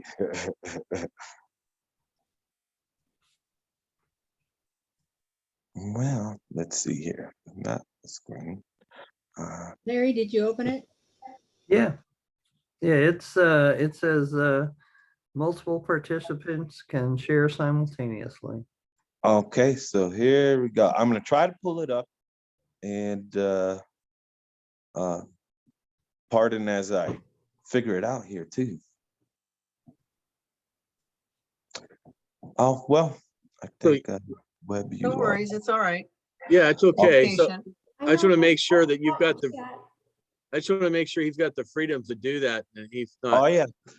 So here it's coming up. All right, you guys see it? Yep. All Yes. right. So now that we got the screen shared, I'll share a little of the background. As I've become involved in the community, people have known to share, their thoughts or what they think the community could benefit from. And so in particular, one night I was at the bistro and I met Barbara, and she's been here for about 4 months. She moved over from Everett and now she's a Lakeland Village resident. And she shared how, she was looking to do things out here to be entertained. And so then she shared her experience of how she knew Christian, the boat owner, and how they had collaborated before and held events on his boat in Everett. Okay, fast forward, I had approached Larry about the concept and the idea, and Larry shared with me some of his concerns. And so I had reached back to Barbara and Christian to address some of those concerns. And at that time, the biggest concern was the draft of the boat. And so Christian provided that information to us. And then at that point, once we had the conversations going, I had also reached out to Bonnie and Richard to get their thought about it. And the initial response I got from Larry was that he saw it fitting as something that would tie into the economic development mission of the port. And then when I approached Bonnie and Richard, they also saw that to be fitting for our area insofar as the economic development. And so what I'm going to do is so now you see that picture, I'm going to kind of change the pictures up and I'm going to speak to some of the, what the boat offers. So the boat is 3 stories. It's 4,000 square feet. It has the capacity for 200 people. Its length is 200 feet. Its width is 100 feet. And so it's a pretty big boat. The boat is also a historical landmark. So it's been involved in Washington State's ferry systems in the early 1900s and has also supported World War II efforts where it was beached with landmines on it, awaiting, the Japanese threat. So the boat also has a kitchen, has 2 bars, lighting, sound systems, heat, decks and patios. It's equipped with chairs and tables. And so When I heard about the opportunity, I said, wow, this could be something amazing for Allyn and to attract others from outside to come visit our town, but also to provide those who were close to us another venue that could host events, weddings, proms, you name it, big events, as it has a 200-person capacity. And so today, what I wanted to share was that concept, and then hopefully get some feedback from the commissioners and the director as to other information that they would like for us to produce before moving forward. One thing I also would like to share is that Bonnie Knight, very skilled, and she is part of our board of directors, and the ACA would be willing to take on the feasibility study, and so that we could further present information to the commissioners and the director. Considering that we have the boat owner on the line, Barbara and Richard and Bonnie, do the commissioners have questions that we could answer regarding the concept or the vision that we have for the boat here in our community? What is the draft, by the way, at low tide? At low tide, will it handle it for low tide? well, for what I understand, the draft, well, I'm going to pull up the specifics because I don't want to put a foot in my mouth. One moment. I believe the boat has a 7-foot draft, and then of course we would need to look at the title changes there and go from there. I haven't gotten that far, but. Yes, sir. Great. I will pull up the specifics about the draft, Well, as that's okay.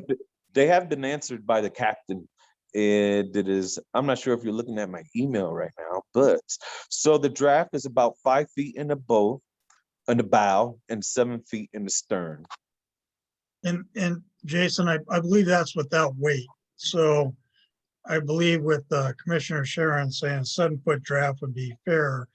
And I defer to Larry, what is at the extreme low tide, what is our depth there at the end of the dock? At the end of the dock, it's right around 4 feet in an extreme low tide. Okay, so if we, like the tides we're experiencing now. Correct. So And have been, a -2 has 2 feet at the end of the dock.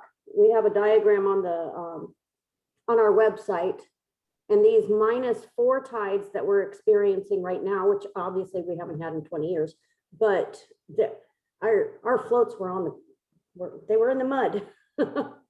So question, Jason, what maybe the owners, what availability?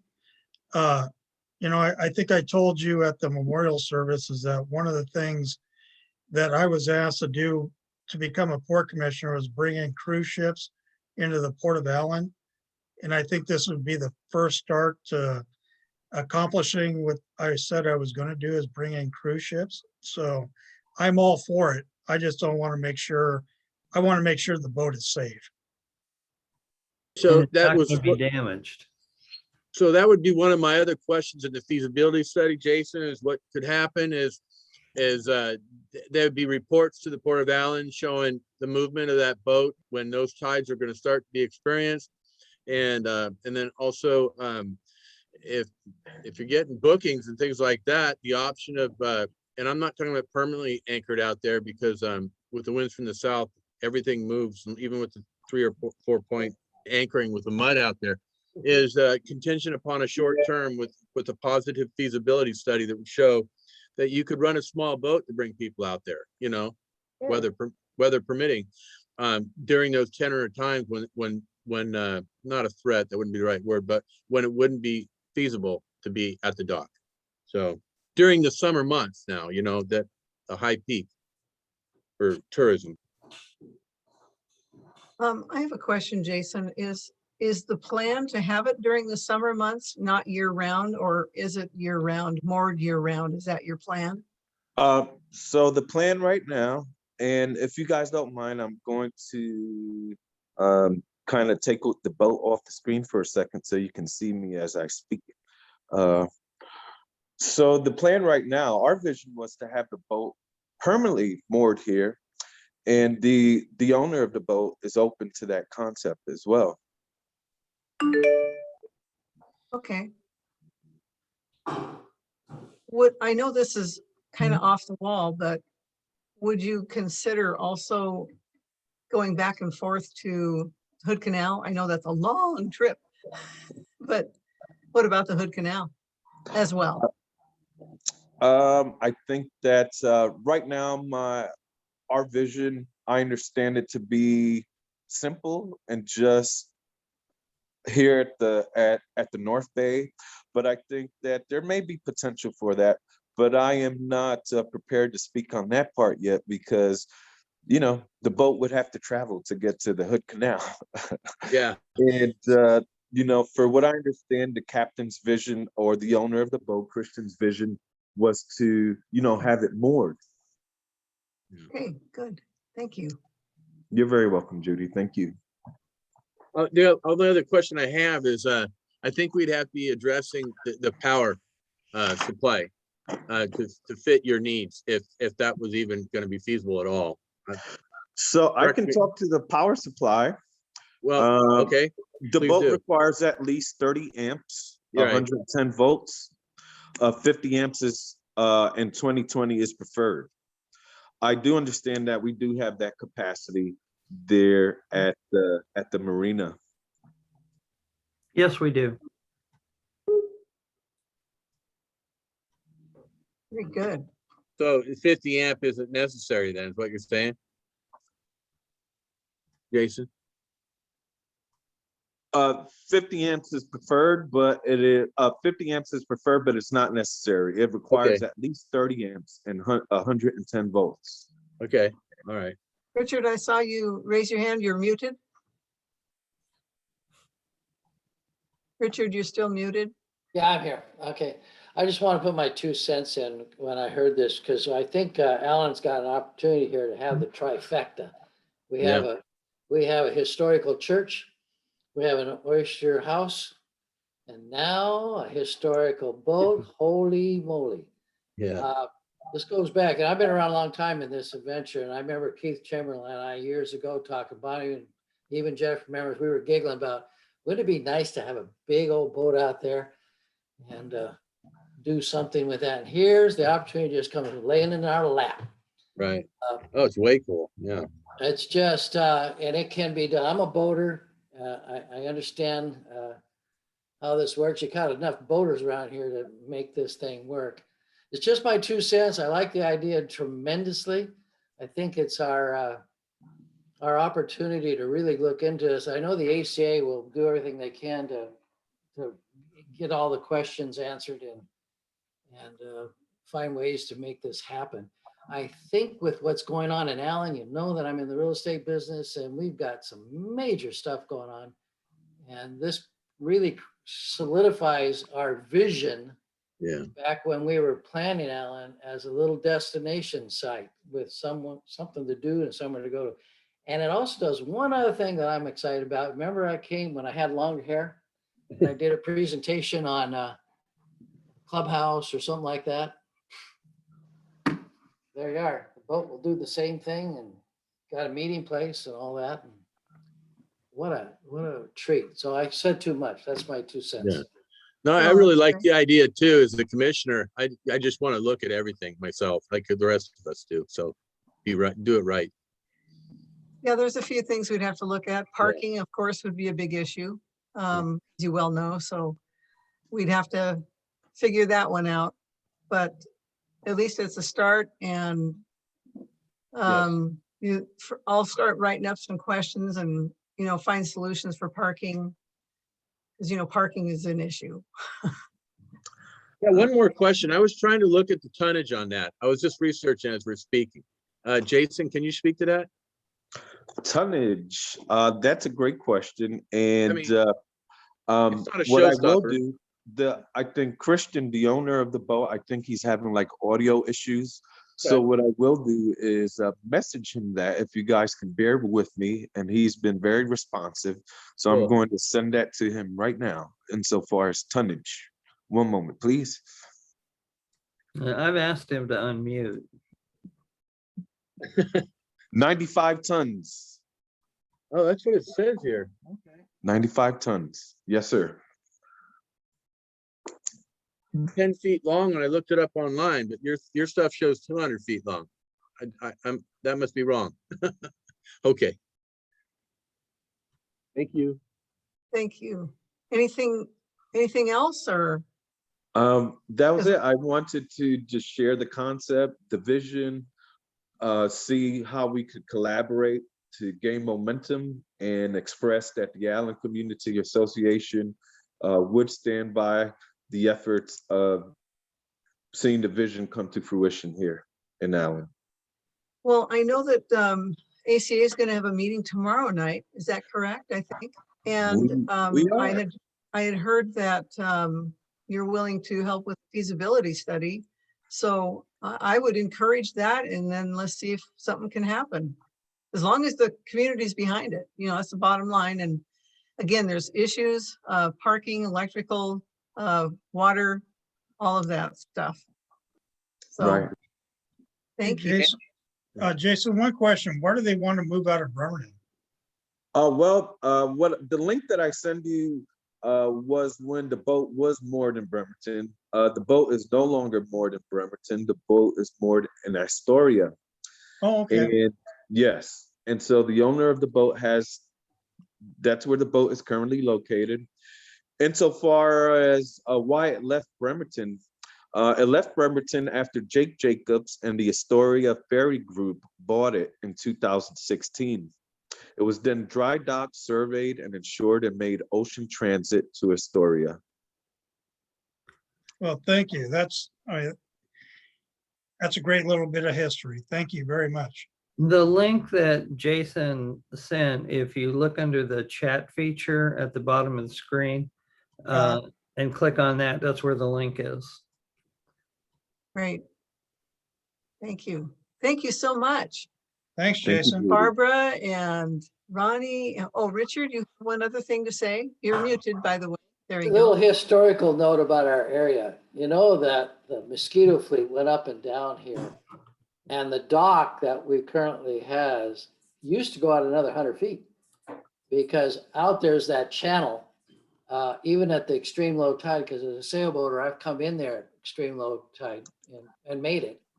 And so what a historical opportunity, and I'm sure the community will back this. It's something that matches the two other projects we're going with, the church and I think you're right. Yeah.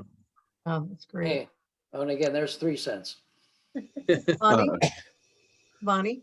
Yeah, in the past, as you come in the canal, there's a very narrow channel coming in there, but then there's a big wide spot, and the ships used to, during low tides, they would just go out there and anchor in that big deep spot and then come back to the dock, which is what they could do. Yeah, got you good. Excellent. Oh, and parking, Thank you. there's parking in Allyn. They just have to shuttle down a little bit, like we do on Allyn days.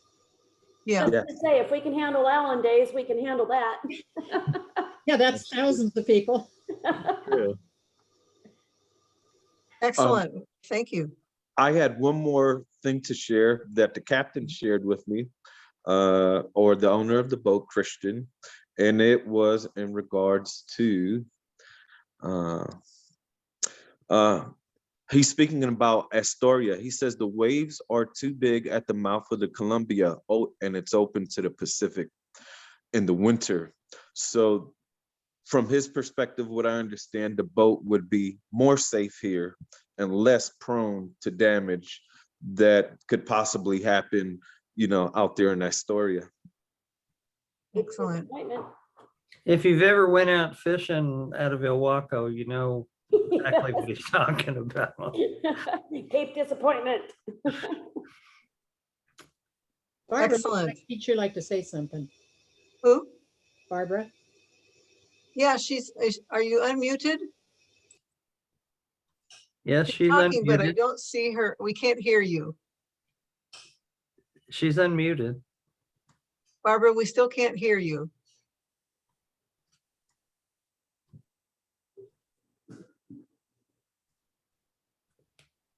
Well, I see you talking, but we can't hear you. Yeah, it shows she's unmuted, but we can't hear. Oh, turn up the volume, Barb.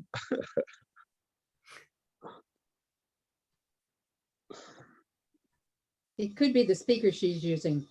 Could be. There's an option there. Can she take a moment to take a look? We would like to hear from her. I will message her to see if I can help her sort through that. One moment. Okay.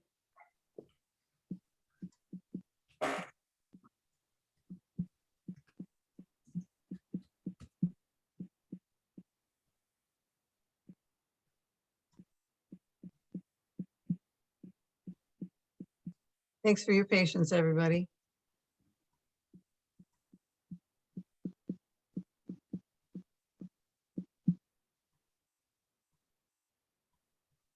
I hear Jason typing.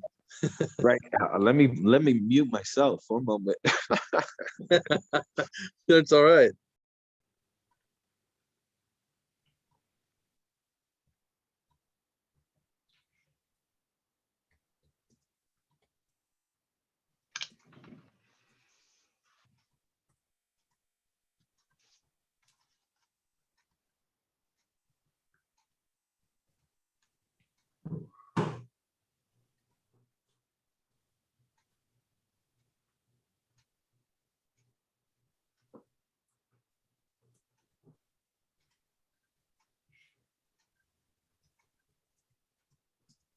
It appears that she's unmuted, but we still can't hear her. So Okay.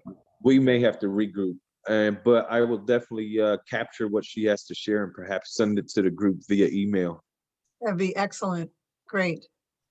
Well, thank you so much for the presentation. Nice to meet you, Barbara, even though we can't hear you, and the rest of the crew. And thank you so much. Appreciate it. Thank you, Richard. Okay, and Bonnie. The next item before our public comment is the discussion about Jeff Carey's proposal to use our well as an observation well. John, had you had a chance to look at the document that you were requesting? And do you guys want to discuss that tonight?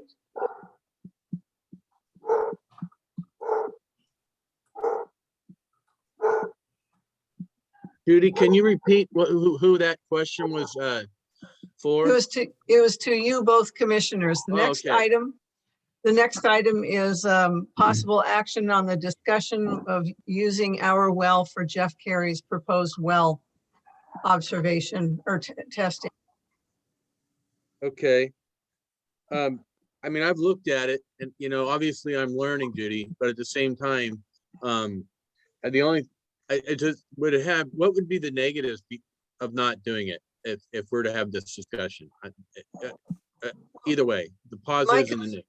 Yeah, my concern is that Jeff didn't want to sign the agreement. I think that just puts us in a libelous, I mean, just a vulnerable situation. That's right. Okay, thank you, actually. Right, because I read through that. And so my question is, why wouldn't he sign it? Does anybody know why, if he wants this, why he wouldn't do that? Well, Jeff or maybe he can speak to it. You know? Jeff is here. He can answer that. Jeff, what was your reason for not wanting to sign that so we could work with you on that matter? Well, I mean, clause 11 needs to be, I'm not accustomed to signing an agreement where we say we have a disagreement. Can you explain that, please? First of all, I didn't write this. You remember, Jeff, I'm one of those second fiddle guys that you referred to. So you need to I need you to explain myself, and I'm trying to. I like to see Squirrel laugh a little bit too once in a while. So he does. Okay. So you're talking to wrote the agreement. Maybe he could speak to this. All right. Well, that being said, I wanted to hear Jeff speak to it, if he even wants to, if that's okay. There, everybody. I think there's two parts to this agreement. I think on one hand, if you take me out of the picture, going forward, all water purveyors, as they perfect their water rights, are going to have to do these tests over time. So like when you do your well, Now you could use your other well, but if, for example, we have a well that's closer that gives a better read of what's going on. I mean, there needs, I guess what I'm trying to say is the agreement's written like we're not really going to cooperate and that we're at each other's throats is the way it comes across. And I just don't, I mean, I'm willing to sign an agreement. I want to protect the port from anything that we inadvertently do to the port. Yeah. From the standpoint of if we knocked it out of service, contaminated the well, you know, any list of a host of things. I'm okay with those kind of things. It's just that when we start discussing other parties that are involved and it's somehow pulled into this agreement, I think there's different standing, there's different things that pertain to other agreements. This issue here is, you know, first of all, you can start at the highest level. Will the port allow anybody going forward to use its well as an observation well? I mean, if the port doesn't ever want to do that, then we're kind of, you know, we're barking up the wrong tree. Well, it's a big responsibility with the well. It should something happen without a recourse, right? So Sure. There lies my dilemma there, that I'm in the same camp as Judy's concerns that she just expressed. Right. I mean, you know, we're both water purveyors. Until fairly recently, we were about the same number until just in the last year. In other words, you know, me being at 14 and the port now with the additional homes is above 15, but for a long time, the port was at 14, 15 connections until just about 2 years ago. So I mean, you know, it's not like we're using non-trained people to do this because the state needs hydrologists, the state needs information, both the Department of Health and Department of Ecology. Everybody wants to know when this thing's happening, as it's happening, you know, that kind of thing. So I guess what I'm saying is I don't have a problem signing an agreement that is an agreement about what we're doing here, but when you know, as far as testing and protecting the port from the tests and all those kind of activities. What I have a problem with is a port with agreement that has the linkage into other activities, other parties. Okay. Getting resolved, which I don't know that they will resolve. Well, I'll tell you what, maybe Joe can address some of those. Joe, would you be willing to address some of those concerns of Jeff? Good idea. Yeah, certainly. Good evening. So first I want to say, Jeff, you know, earlier on this evening, he correctly described kind of the purpose of the test. And that this is a test that I'm familiar with. I've advised many clients and worked with consultants who perform these sorts of tests. And on the one hand, there is an advantage to a party like the port because what this drawdown test will do through the simulation and the operation of Jeff's other well, it will potentially illustrate what impact operation of his well would have on the port's well. And that's the kind of information that is valuable. So as Jeff has correctly noted, we developed a draft document, sent that to Jeff for comment. I don't know, Jeff, that we've received back a red line of that from you. If not, that'll help advance the ball, I think. And I think I would suggest to the commissioners that at least we can have a discussion about the provision that Jeff is referring to, which is this whole service area issue, right, Jeff? Isn't that the one that's the subject? That's the 800-pound gorilla in the room, right? And that's neither the making of the port, nor the making of us, nor the making of Washington Water. That's actually the entities, i.e. the county in the reviewing of our plans, and the State Department of Health in reviewing our plans, approving service areas. So, right. Yes. So, yeah. So I think the answer to the question is yes. Yeah. So that is something that the commissioners can consider. If you want us to do that, I think sending back a markup of that, if you need another copy, we can provide that to you. I got copies. For you to, okay.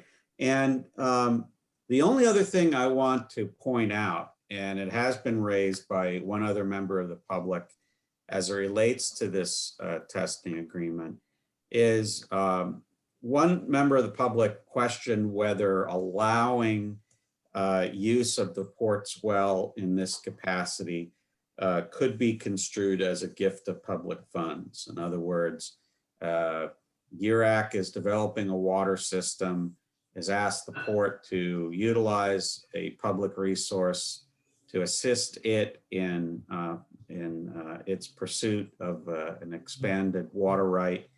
And so that is a question that I think if we revisit looking at this agreement, it's probably a box I'd like to check with Frank, at least to have that question answered, commissioners.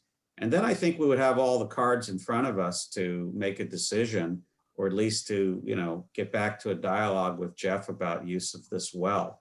Because as I pointed out, there are some advantages to knowing what the impact would be on the port's well. But Jeff, I'm sure you understand that we have to have the typical insurance and liability protections in there. Sure. You know, No, yeah. I don't have any problem with that. I don't have any problem with getting you the certificates to, you know, that you might need on file, you know, to protect the port and all those kind of things. Right. What I have a problem with this, the big picture is unrelated items being pulled into that agreement that aren't really, I feel, germane to this test. Yeah. Yeah. Well, at the time, I hear what you're saying. And the port at the time when we were being asked to consider that agreement, we were on the receiving end of a lot of inquiry also. That caused us to try to focus really on those, and they were all consuming. So with that hopefully set aside, my recommendation to the commissioners is that we can re-engage on this issue with respect to looking at the language, answering the remaining question that I identified, and that would be my recommendation for this evening. If the commissioners would like to discuss that at any length, if I could answer any other questions, please let me know. Well, personally, I think that sounds like a good track. Does. Better dialogue about that, and I'm good with that. I am As too. long as Jeff, you get the, you know, get the input. Right. I think the one question that Joe's asking there really should be probably nailed down first, because if there's a gifting that, you know, if it's assumed there's a gifting, then that needs to be nailed down, figured out what, you know, Yes. if there's a fee, if, you know, even though the port gets some benefit from it, and I feel it's, you know, a legit benefit, and I think Joe thinks the same thing, but, you know, that I think needs to get nailed down before, you know, before I even start to, you know, because if we can't get, that's a bigger hurdle to me, if there's an issue there, than whether we get the other parts agreeing or not, and I think. Because Yeah. I'm in agreement that the port should be protected, whatever is, when I say whatever, reasonably whatever necessary to protect it, because you have a full-time water system, just like we do. You cannot mess with it and, you know, lose water quality or any of that kind of thing. You just don't have that option. It's not a, you know, Yeah. a road that anybody wants to go down. So anyway, thank you. Yeah, I would say just real quick, I tend to agree, Jeff. It's a threshold question. I haven't formed an answer. Just so you know, we're being I figured that, yeah. above board. I can tell you, I've seen in the past work I've done that it is not unusual for a private party and a purveyor to cooperate with respect to well impact testing of this nature. I've seen that done before. And so that said, I suggest that we at least check that box. I don't think it would take long for an experienced lawyer like Frank or Steve DiGiulio to sort that out for us. Very good. Wouldn't part of, I have a question for you, sir, Joe. Yeah. Wouldn't wouldn't part of leveling that playing field, for lack of better words, be part of putting an announcement out there that we're doing this, or in the process of laying the groundwork for coming up with an agreement, being as transparent as the day is long? Do you mean, I'm sure I understand, Commissioner Sheridan, are you Yes. suggesting a public notice of some sort? Yeah, well, so the gift idea, right? That we're Yeah. trying to check that block. Really, a lot of that's perception, and if it benefits the port as well, and we can show that, as well as helping out economic development, which is part of that picture, and announcing ourselves. And it wouldn't. I'm asking, wouldn't that be a big part of that? That would go over rather well, actually. Well, it's something we can certainly consider. Right. I'm not sure that it mitigates the risk that somebody would no longer raise the challenge, but it's certainly a good idea. And so I think we should consider that as part of this whole review. Okay, thank you. Very good. Anything else? Ted, do you have any comment? Yeah, I'd just like to say thank you, Joe. That's one aspect over the last 2 years that I didn't think about, was gifting of public funds. Yeah. So, but thank you very much. And whoever else chimed in, that's something that we do need to check the box on. So I think we're moving in the right direction. Very good. Okay, so it's tabled until we hear from you, Joe, in regard to public fund gifting. And then once we get that answer and we deal with that, then Jeff, you can probably go ahead and redline or at least do corrections or things that you want to see in the agreement. Okay, Does that sound good? yeah. Okay, Yep. Yeah, all right. I should be able to have a response by the end of the week. Very good. Thank you. Okay, I think we are done with that part. So now we are at public comment. And Leanne, Yeah, we got to make sure we read. Ken had an email that he wanted to be read. He sent it to John. oh, Yeah, John Sheridan just now, you mean? yeah. Earlier. Yeah. Yeah, and I sent that to Oh, I've got it because I read it. yeah, okay. And yes, he sent it to me, and then I like to have a large audience whenever things coming through like that. Yeah, and he just wanted it to be read into record, so Okay, that's no problem. okay, and we'll read it into record. Yeah. Do you have it in front of you? Oh, I'm sorry. Let me pull it up. Okay. I'm Like, feverishly looking for it. okay, I'll do same. All right. I do. Oh, I see. Yeah. Oh boy.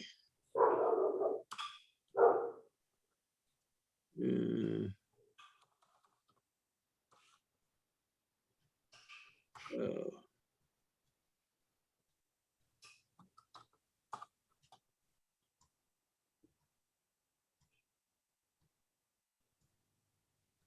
Oh, shoot. I think it was Friday. Let's see. I'm sorry, I wasn't ready for that. Oh. Do you have it, Leanne? I am looking. Yeah. Okay, See, I have to search John because it was forwarded. Okay, here we go. Okay, we talking about, here we go. So Commissioner is asked for 15 minutes. Oh, no, never mind. That's bad. Already done that. All right. Okay. Yesterday, last week. I'm not sure.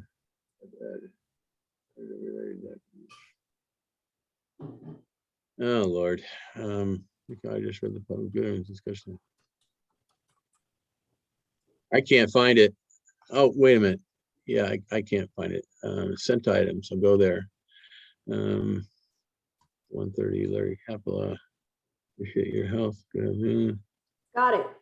Oh, good. Yeah. Yeah. okay, Leanne, you want to go ahead and read it then? Sure. Appreciate that, commissioners, please take note. It's a, sorry.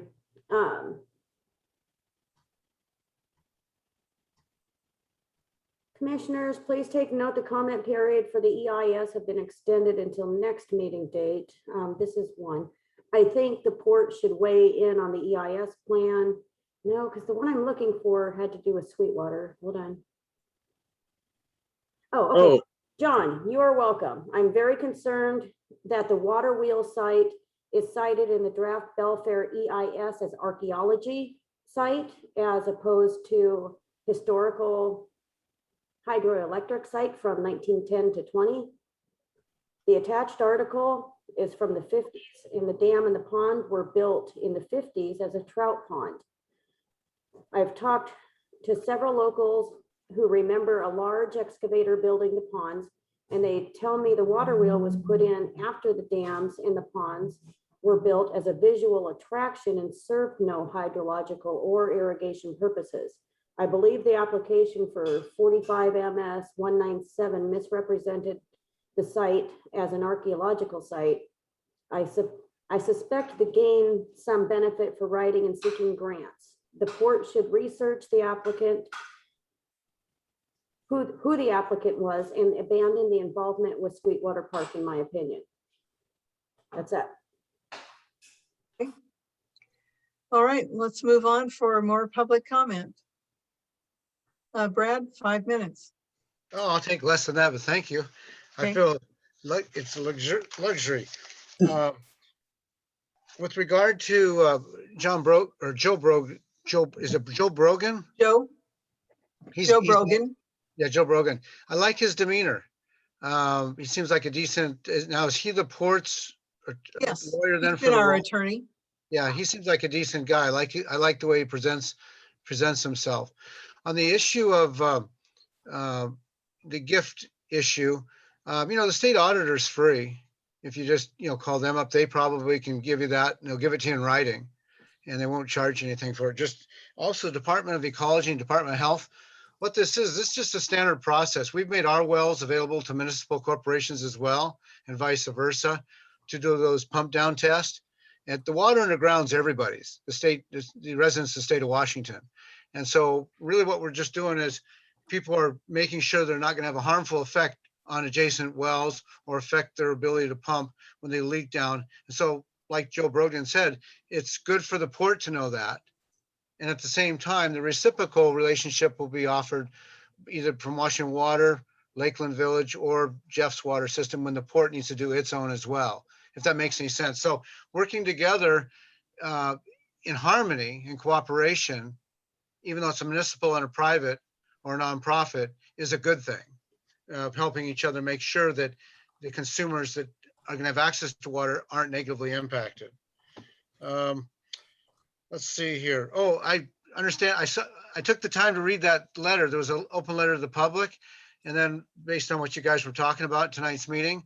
So I'm going to make a records request for the original version. Okay. Which open letter? Which? Well, first of all, I just found out about tonight. Oh, that one. Yes, that's on the website. Okay, yeah, so apparently there was an earlier version. I'd like to see what that one had to say. But okay, don't worry, Judy, I've got pretty thick skin. So and then with regards to Frank and that other gal, Aaron. Pardon me again? Aaron, yeah. Appreciate those guys attending. We can agree to disagree. The goal at the end of the day is to try to get the port functioning the way it should be functioning. And if it's already doing so, that's fine. I'm not a court of law. Frank and Aaron aren't courts of law. You're not. But what we try to do is we try to figure these things out and avoid having to go to court. So a couple ideas I have for the port, and I'm going to talk to my attorney friends about this statute again, and based on what Frank and Aaron said, what I'd recommend at least is that it's a pretty important issue, both from a liability standpoint for the port moving forward, because there may be someone else that comes along that's even more assertive than I am on this issue. And as a taxpayer, I don't want to be harmed. And also, I just want the port to be following the right course of action. And I don't think by not granting consent is giving consent. And so maybe if the port was interested in sitting down and just getting an administrative ruling, you know, they're virtually free, or sitting down with a mediator, a retired judge, or sitting down with our lawmakers that wrote these or in charge of administering these types of RCWs. I'm saying there's a number of ways to get to an answer that makes sense. All I'm trying to say is if ports aren't supposed to be in the water distribution business, which is what that law says, unless nobody else is going to be willing to do it. But then it also goes on to say you have to get consent. And now we're saying consent is by not getting consent. You're offering consent by not objecting.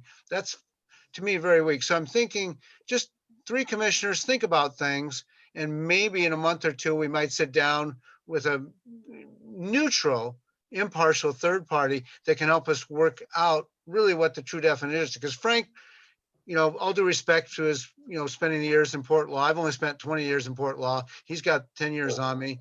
Aaron seems very sharp, but you know, there's always a winner and a loser sometimes when things go to court. So it's my objective to avoid doing that.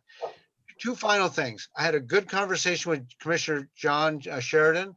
You know, John, I spoke to him for about almost an hour, didn't we, John? Yes. Yeah, and I'll tell you what, I mean, sorry, John, but I enjoyed his frank, open, what I felt was an honest dialogue. He and I don't agree on everything, but that's, in fact, I prefer that, you know? In other words, but he was able to communicate with me, and he treated me with respect in the communication process. I hope I did the same. But You did. thank you. And so as a taxpayer, and I don't vote in your district, of course, but being able to have that healthy dialogue when it's necessary, or we feel it's necessary, is very important to me. And my image of John before I spoke to him was one thing. And after speaking to him, I have a much better feeling about you. Just like with this Joe Brogdon, I've never met him or seen him before until tonight. And I have, we may not agree on issues of law. I don't know if we do or not with him, but I like his demeanor. I like his problem solving, the way he goes about trying to identify and solve a problem. So that's good. And so Judy and Ted, you know, with respect to you 2 guys, Ted, you've made yourself always available to me. Judy, I felt you kind of have been running away and closing the hatch down and not wanting to talk to me. Look, if we are able to get our questions answered, and I've gone for 30 years without it, actually 60 years without asking the port any questions. In the last 6 months, I've asked a lot of questions. So if you can be able to offer answers to my questions, and be aware that we're not out to litigate with the port. So don't try to put a defense up, just carry on an open dialogue. I mean, Frank or John and I talk so much that I don't have to make any records request of certain things. But if I can't get questions answered, maybe that more pertain to you, Judy, or you, Ted, then I have to make a records request to get that. And that's a pain for me to do. And then can I speak to that real quick? Sure. Okay, so what I don't appreciate in this is you're kind of doing the conquering dividing. It's like, you know, he's a good guy, but they haven't done this, and you're kind of doing something that you and I discussed that I mean, thank you for the compliment, but at the same time, it's not. But it's true. What you do, well, regardless, it's inappropriate to kind of categorize the different commissioners in a forum like this. Well, I respect your and go down opinion, that but road. I respectfully disagree with it. Okay, all right. Yeah, but listen, I hear you, but we have a different approach, right. and I think I respect what you're saying. Yeah, but I disagree with you on that. So what I'm saying is, a lot of the records requests that we make can be done away with if we simply are allowed to ask questions and get answers to those questions. And it can even be done in an open meeting. It doesn't have to be done over the phone. Does that make sense, Judy, what I'm saying? Sure, it makes sense. It's just, you know, I've been around a long time, Brad, and I think that's what makes it difficult, why I don't always call you and talk to you, is I have seen what you've done to ports before, and I have seen, you know, the lawsuits, the predatory lawsuits, and it disturbs me. So it's a little, I'm guarded. Yes, I am guarded. I must admit I'm guarded. But I'd be more than happy to answer your questions. Could I ask you one question then? Have you read any of the lawsuits that I filed? Not yet. Oh, I will. Well, no, not against the Port of Allyn. No, of these other lawsuits, pick up the phone and talk to Tim Whitehead and ask him about us. Pick up the phone and talk to Lauren Okay. Cohen with the city of Well, Fife. I'll tell you what, let's move on. I will talk to you. Okay. And I'll find out those questions, but let's not take everybody else's time. We've been Okay, going well, I on appreciate for the- 2.5 hours. I So let's appreciate open the time door. that you- And I appreciate the time you've given me. And again, I feel a lot better about the Port of Allyn and the dialogue that we're having. But those are criticisms that I have that I know John and I disagree on how they should be administered, but those are criticisms I think that the public needs to hear how I feel. So it explains why we operate the way we operate, if that makes any sense. Sure. Okay, thank you. Doesn't mean I dislike you. No comment. Okay. I see some others. Bonnie, do you have anything to share in regard to the Oyster House? Oh, hi, I'm back. Okay. Yeah, we're just a lot of frustration. We've got money sitting in the bank, about $50,000. We have got siding. It's been there for 3 months. We can't seem to get anybody to put it up. Barry has been working with somebody that was going to do it by the end of April, then by the end of May. Now it's the end of July. So a lot of frustration. You know, it's not for a lack of funding right now. And if anybody's got any good ideas, let me know. It's a camera. Okay. Apex Construction. He's a siding expert out here in Tahuya. We have to have the windows put back in first, rebuilt and put back in by a woodworking person. Okay. And that's, We need a finished carpenter, yeah, we or need at least somebody to do windows. Although Barry and I did talk about putting up the siding and stopping short of the windows, and then they could have to fit it in afterwards. But I mean, this is getting ridiculous. It's just getting beyond. Larry, if you can call, if you can get hold of the Home Builders Association, jump right in there. I have mentioned it at the last 2 board meetings, and everybody just says, we are all so busy, we can't do the work we're getting paid for, much less any volunteer work. This is not volunteer. We have the And I have said, you know, they're willing to pay. That's not the issue. And, you know, they're just saying, we're all busy. That's all we can tell you. You know, and as far as the port part of the project, we still got the Army Corps permit that we're dealing with, us and almost every other port in the state. There's just a big disagreement between NIMS and the Army Corps, and you know, it's become just like a Mexican standoff. So having dealt with them before, that's exactly what it is, because the Army Corps and those people prioritize things and they work amongst each other. The only reason I ever got anything through was because I happen to be friends with one of the guys who was over Region 10 EPA, and he interceded for me. It is, yeah, they do block stuff. well, and there was a WPPA meeting, I want to say about 2 weeks ago, and maybe not that long, that Derek Kilmer was at, and I just braced him about it. I said, you know, you told me that you would have somebody call me and try to help us with this, and I never heard from anybody. And you know, I know that he got embarrassed about that because 15 minutes after the meeting was over, I got a call from somebody in Washington, D.C. from his office. Good. So, but you know, it's what they're saying is it's just become a standoff between 2 government agencies, and everybody's caught in the middle. And until somebody is willing to move, we're all going to stay there. And a number of the other ports are in situations where they're going to lose funding for projects because they can't get them done in the timeline because they can't get this one permit. It's a real sad situation. Well, the other side of that is when we, you know, the Olympia oyster thing, the money coming from them, they expect that we're going to finish the building as it sits. Just in case in case we never got that permit, which I think we will, but in case we never did, we had to agree to say, okay, but the money will go to finish the building and we will find someplace to place it if we can't put it over the water. And that was their agreement, is we'll finish that sucker and let it sit there until we can put it over the water. Or, well, I think finishing it in place is a good idea. Permanent. Pardon? I think finishing it in place is a good idea. You know, at least it's moving forward at some level. Well, at least it eliminates any question about working over the water. Yeah, well, I agree. That's all I kind of agree me 100%, Bonnie. Problem, you know, but that's. I the could first chime in, we Bonnie do or that. We have to- Larry, let's finish it over, please. And Larry, I've asked that you and I sit down, we've talked to Bill Ray. Let's get this stuff knocked out. Let's get some letters going. Let's do something, phone calls.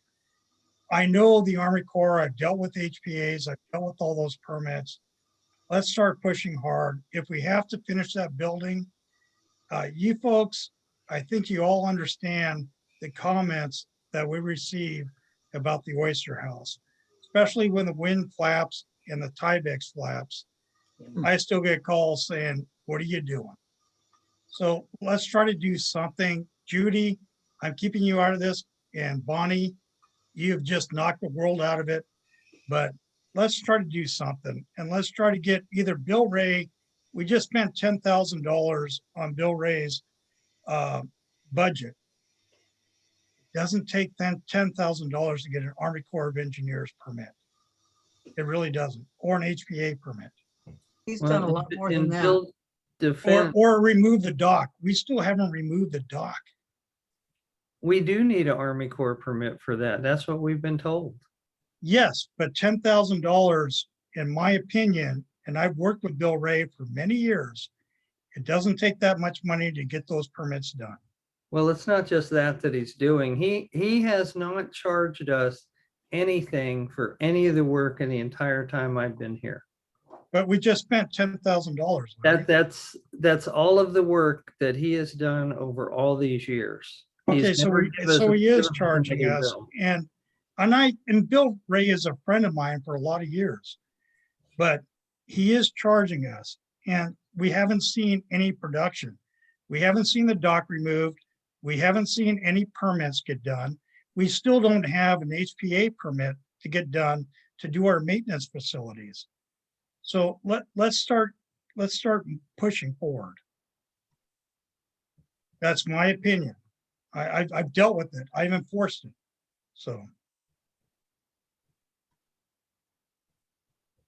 Well, Ted, I think if you could get involved in, you know, if you have contacts at the Army Corps.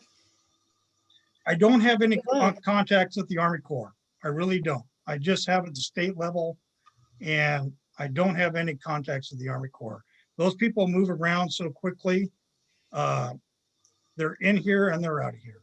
So. Well, when we finally got the permit for the dock, which was forever, I tried Tim Sheldon. He just got buffaloed because he couldn't even get stuff done. And it just happened I was at a port meeting, and a friend that I used to work with in Olympia had been promoted to the head of Region 10 EPA. I told him my tale of woe, and he called the head of NIMS, and a week later, in fact, it wasn't even a week, about 2 days later, I got a call from the director of NIMS. It moved ahead. I called the Army Corps of Engineers. They connected, and we had our permit. And in fact, the guy from the Army Corps called me, and he said, well, when it got to the Army Corps, the gal said, oh, hey, Bonnie, I know you're not in on Thursday. I'm going on vacation. And by the time she got back, the window would have been closed. And so I called Tom at the Army Corps, and I know it didn't make him happy, but he had them finish it before she left. It's all about contacting somebody, getting hold of somebody that can put that kind of pressure on, because they don't want it to happen. Ask the Port of Tacoma. Talk to the Port of Tacoma. They just say they will run you out of money because they don't want anything to happen. Well, this project has been sanctioned not only by state and taxpayer dollars, it just needs to be done. So. Yes, I totally agree. Yeah, we all do. So that's my tale.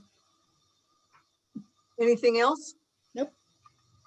Hey, Judy, Yes, Jeff. I lost my video feed. Okay. It won't come back. For the public comment, Yes. there was one thing mentioned in the executive's report with the, water coordination, between water districts and water purveyors and what have you. And if the plan is to do something like the port, of the county, Pierce County, where they took and got, believe it or not, over 90 different agencies and water purveyors and what have you together on it throughout the county. And put something like that together where they all worked reasonably cooperative, and it actually came out with an agreement. You know, that was the tribes, that was the cities, it was a number of other purveyors, Washington Water and others. Both as a taxpayer and as a water purveyor, you know, being adjacent to other water purveyors, I'm fine with that. In the past, the county has treated it more, this county, Mason County has treated it, at least my feeling is more like, you know, try to consolidate with PUD 1. And I'm not that, you know, since way back when, I've never been happy with consolidating everything to one agency. You could say it's the competitive nature in me. That's probably one side, but the other part is that it's always better if there's multiple sources, because if you can do it, if you can, you know, cost effectively do it. So all I'm saying is if the port gets into, you know, gets involved with that with the county and what have you, I'm supportive of it if it's the big picture view like Pierce County took, where they really truly, you know, from my reading of their report, what have you, really got cooperation, got people, the different agencies and purveyors to all kind of back each other up and work with each other. So anyway, that's my 2 bits. Enough's been said on almost all the other topics. There's a lot of obviously disagreement, but we'll leave it at that, you know, from different things, and we'll try to move it forward. So I appreciate it. Thank you much. Thank you. Anything else for the good of the order? Good of the order, real quick, Larry and Leanne, I got a price estimate on salmon for our 100th anniversary. And right now, they don't have any salmon in, but they're looking at $6 a pound. So if we were to do 3 fillets per pound, we're looking at about $700. And I just called them right before our meeting, and they'll let me know in August when the salmon start coming in, and they're starting to be able to stockpile some of the salmon for the 100th anniversary. So I'm staying on it. It's the same seafood provider that we use for the Port of Allyn days. And I'm saying no more than 300 pounds. I'm even saying less than 300 pounds for the Port of Allyn. I'd say if we were to do 250 fillets, salmon, if we were to just cook those up, we could be looking about $450 for the price of salmon. And I did send you the music contract. Yeah, I got that. So hopefully. We might, we have a line on an art grant, which might cover artists. It absolutely covers the band, but it's not quite funded yet for the state, but I'm on that one. Let me, there's another art grant that I saw, Leanne, come through the other day. It didn't pertain to the United Way, but let me figure it out and I'll get it to you. Yeah. So it's all regards to art. And I think that would be it would be a good project that we can do a grant for. Yeah, my problem, what I'm finding on the art grants, I can't find any grants for the actual artwork. It's for artists. So, Okay. This one may work because I just see art to beautify your community. So. All right, good. Yep. I will get that to you tomorrow when I get in the office. Okay, perfect. Okay, anything else? I hear a motion to adjourn. I'll make that motion. I'll second. All right. Thank you, everybody. Thanks. For hanging in there. Appreciate it. Yep. Have a good evening. Good night. Good night. Good night.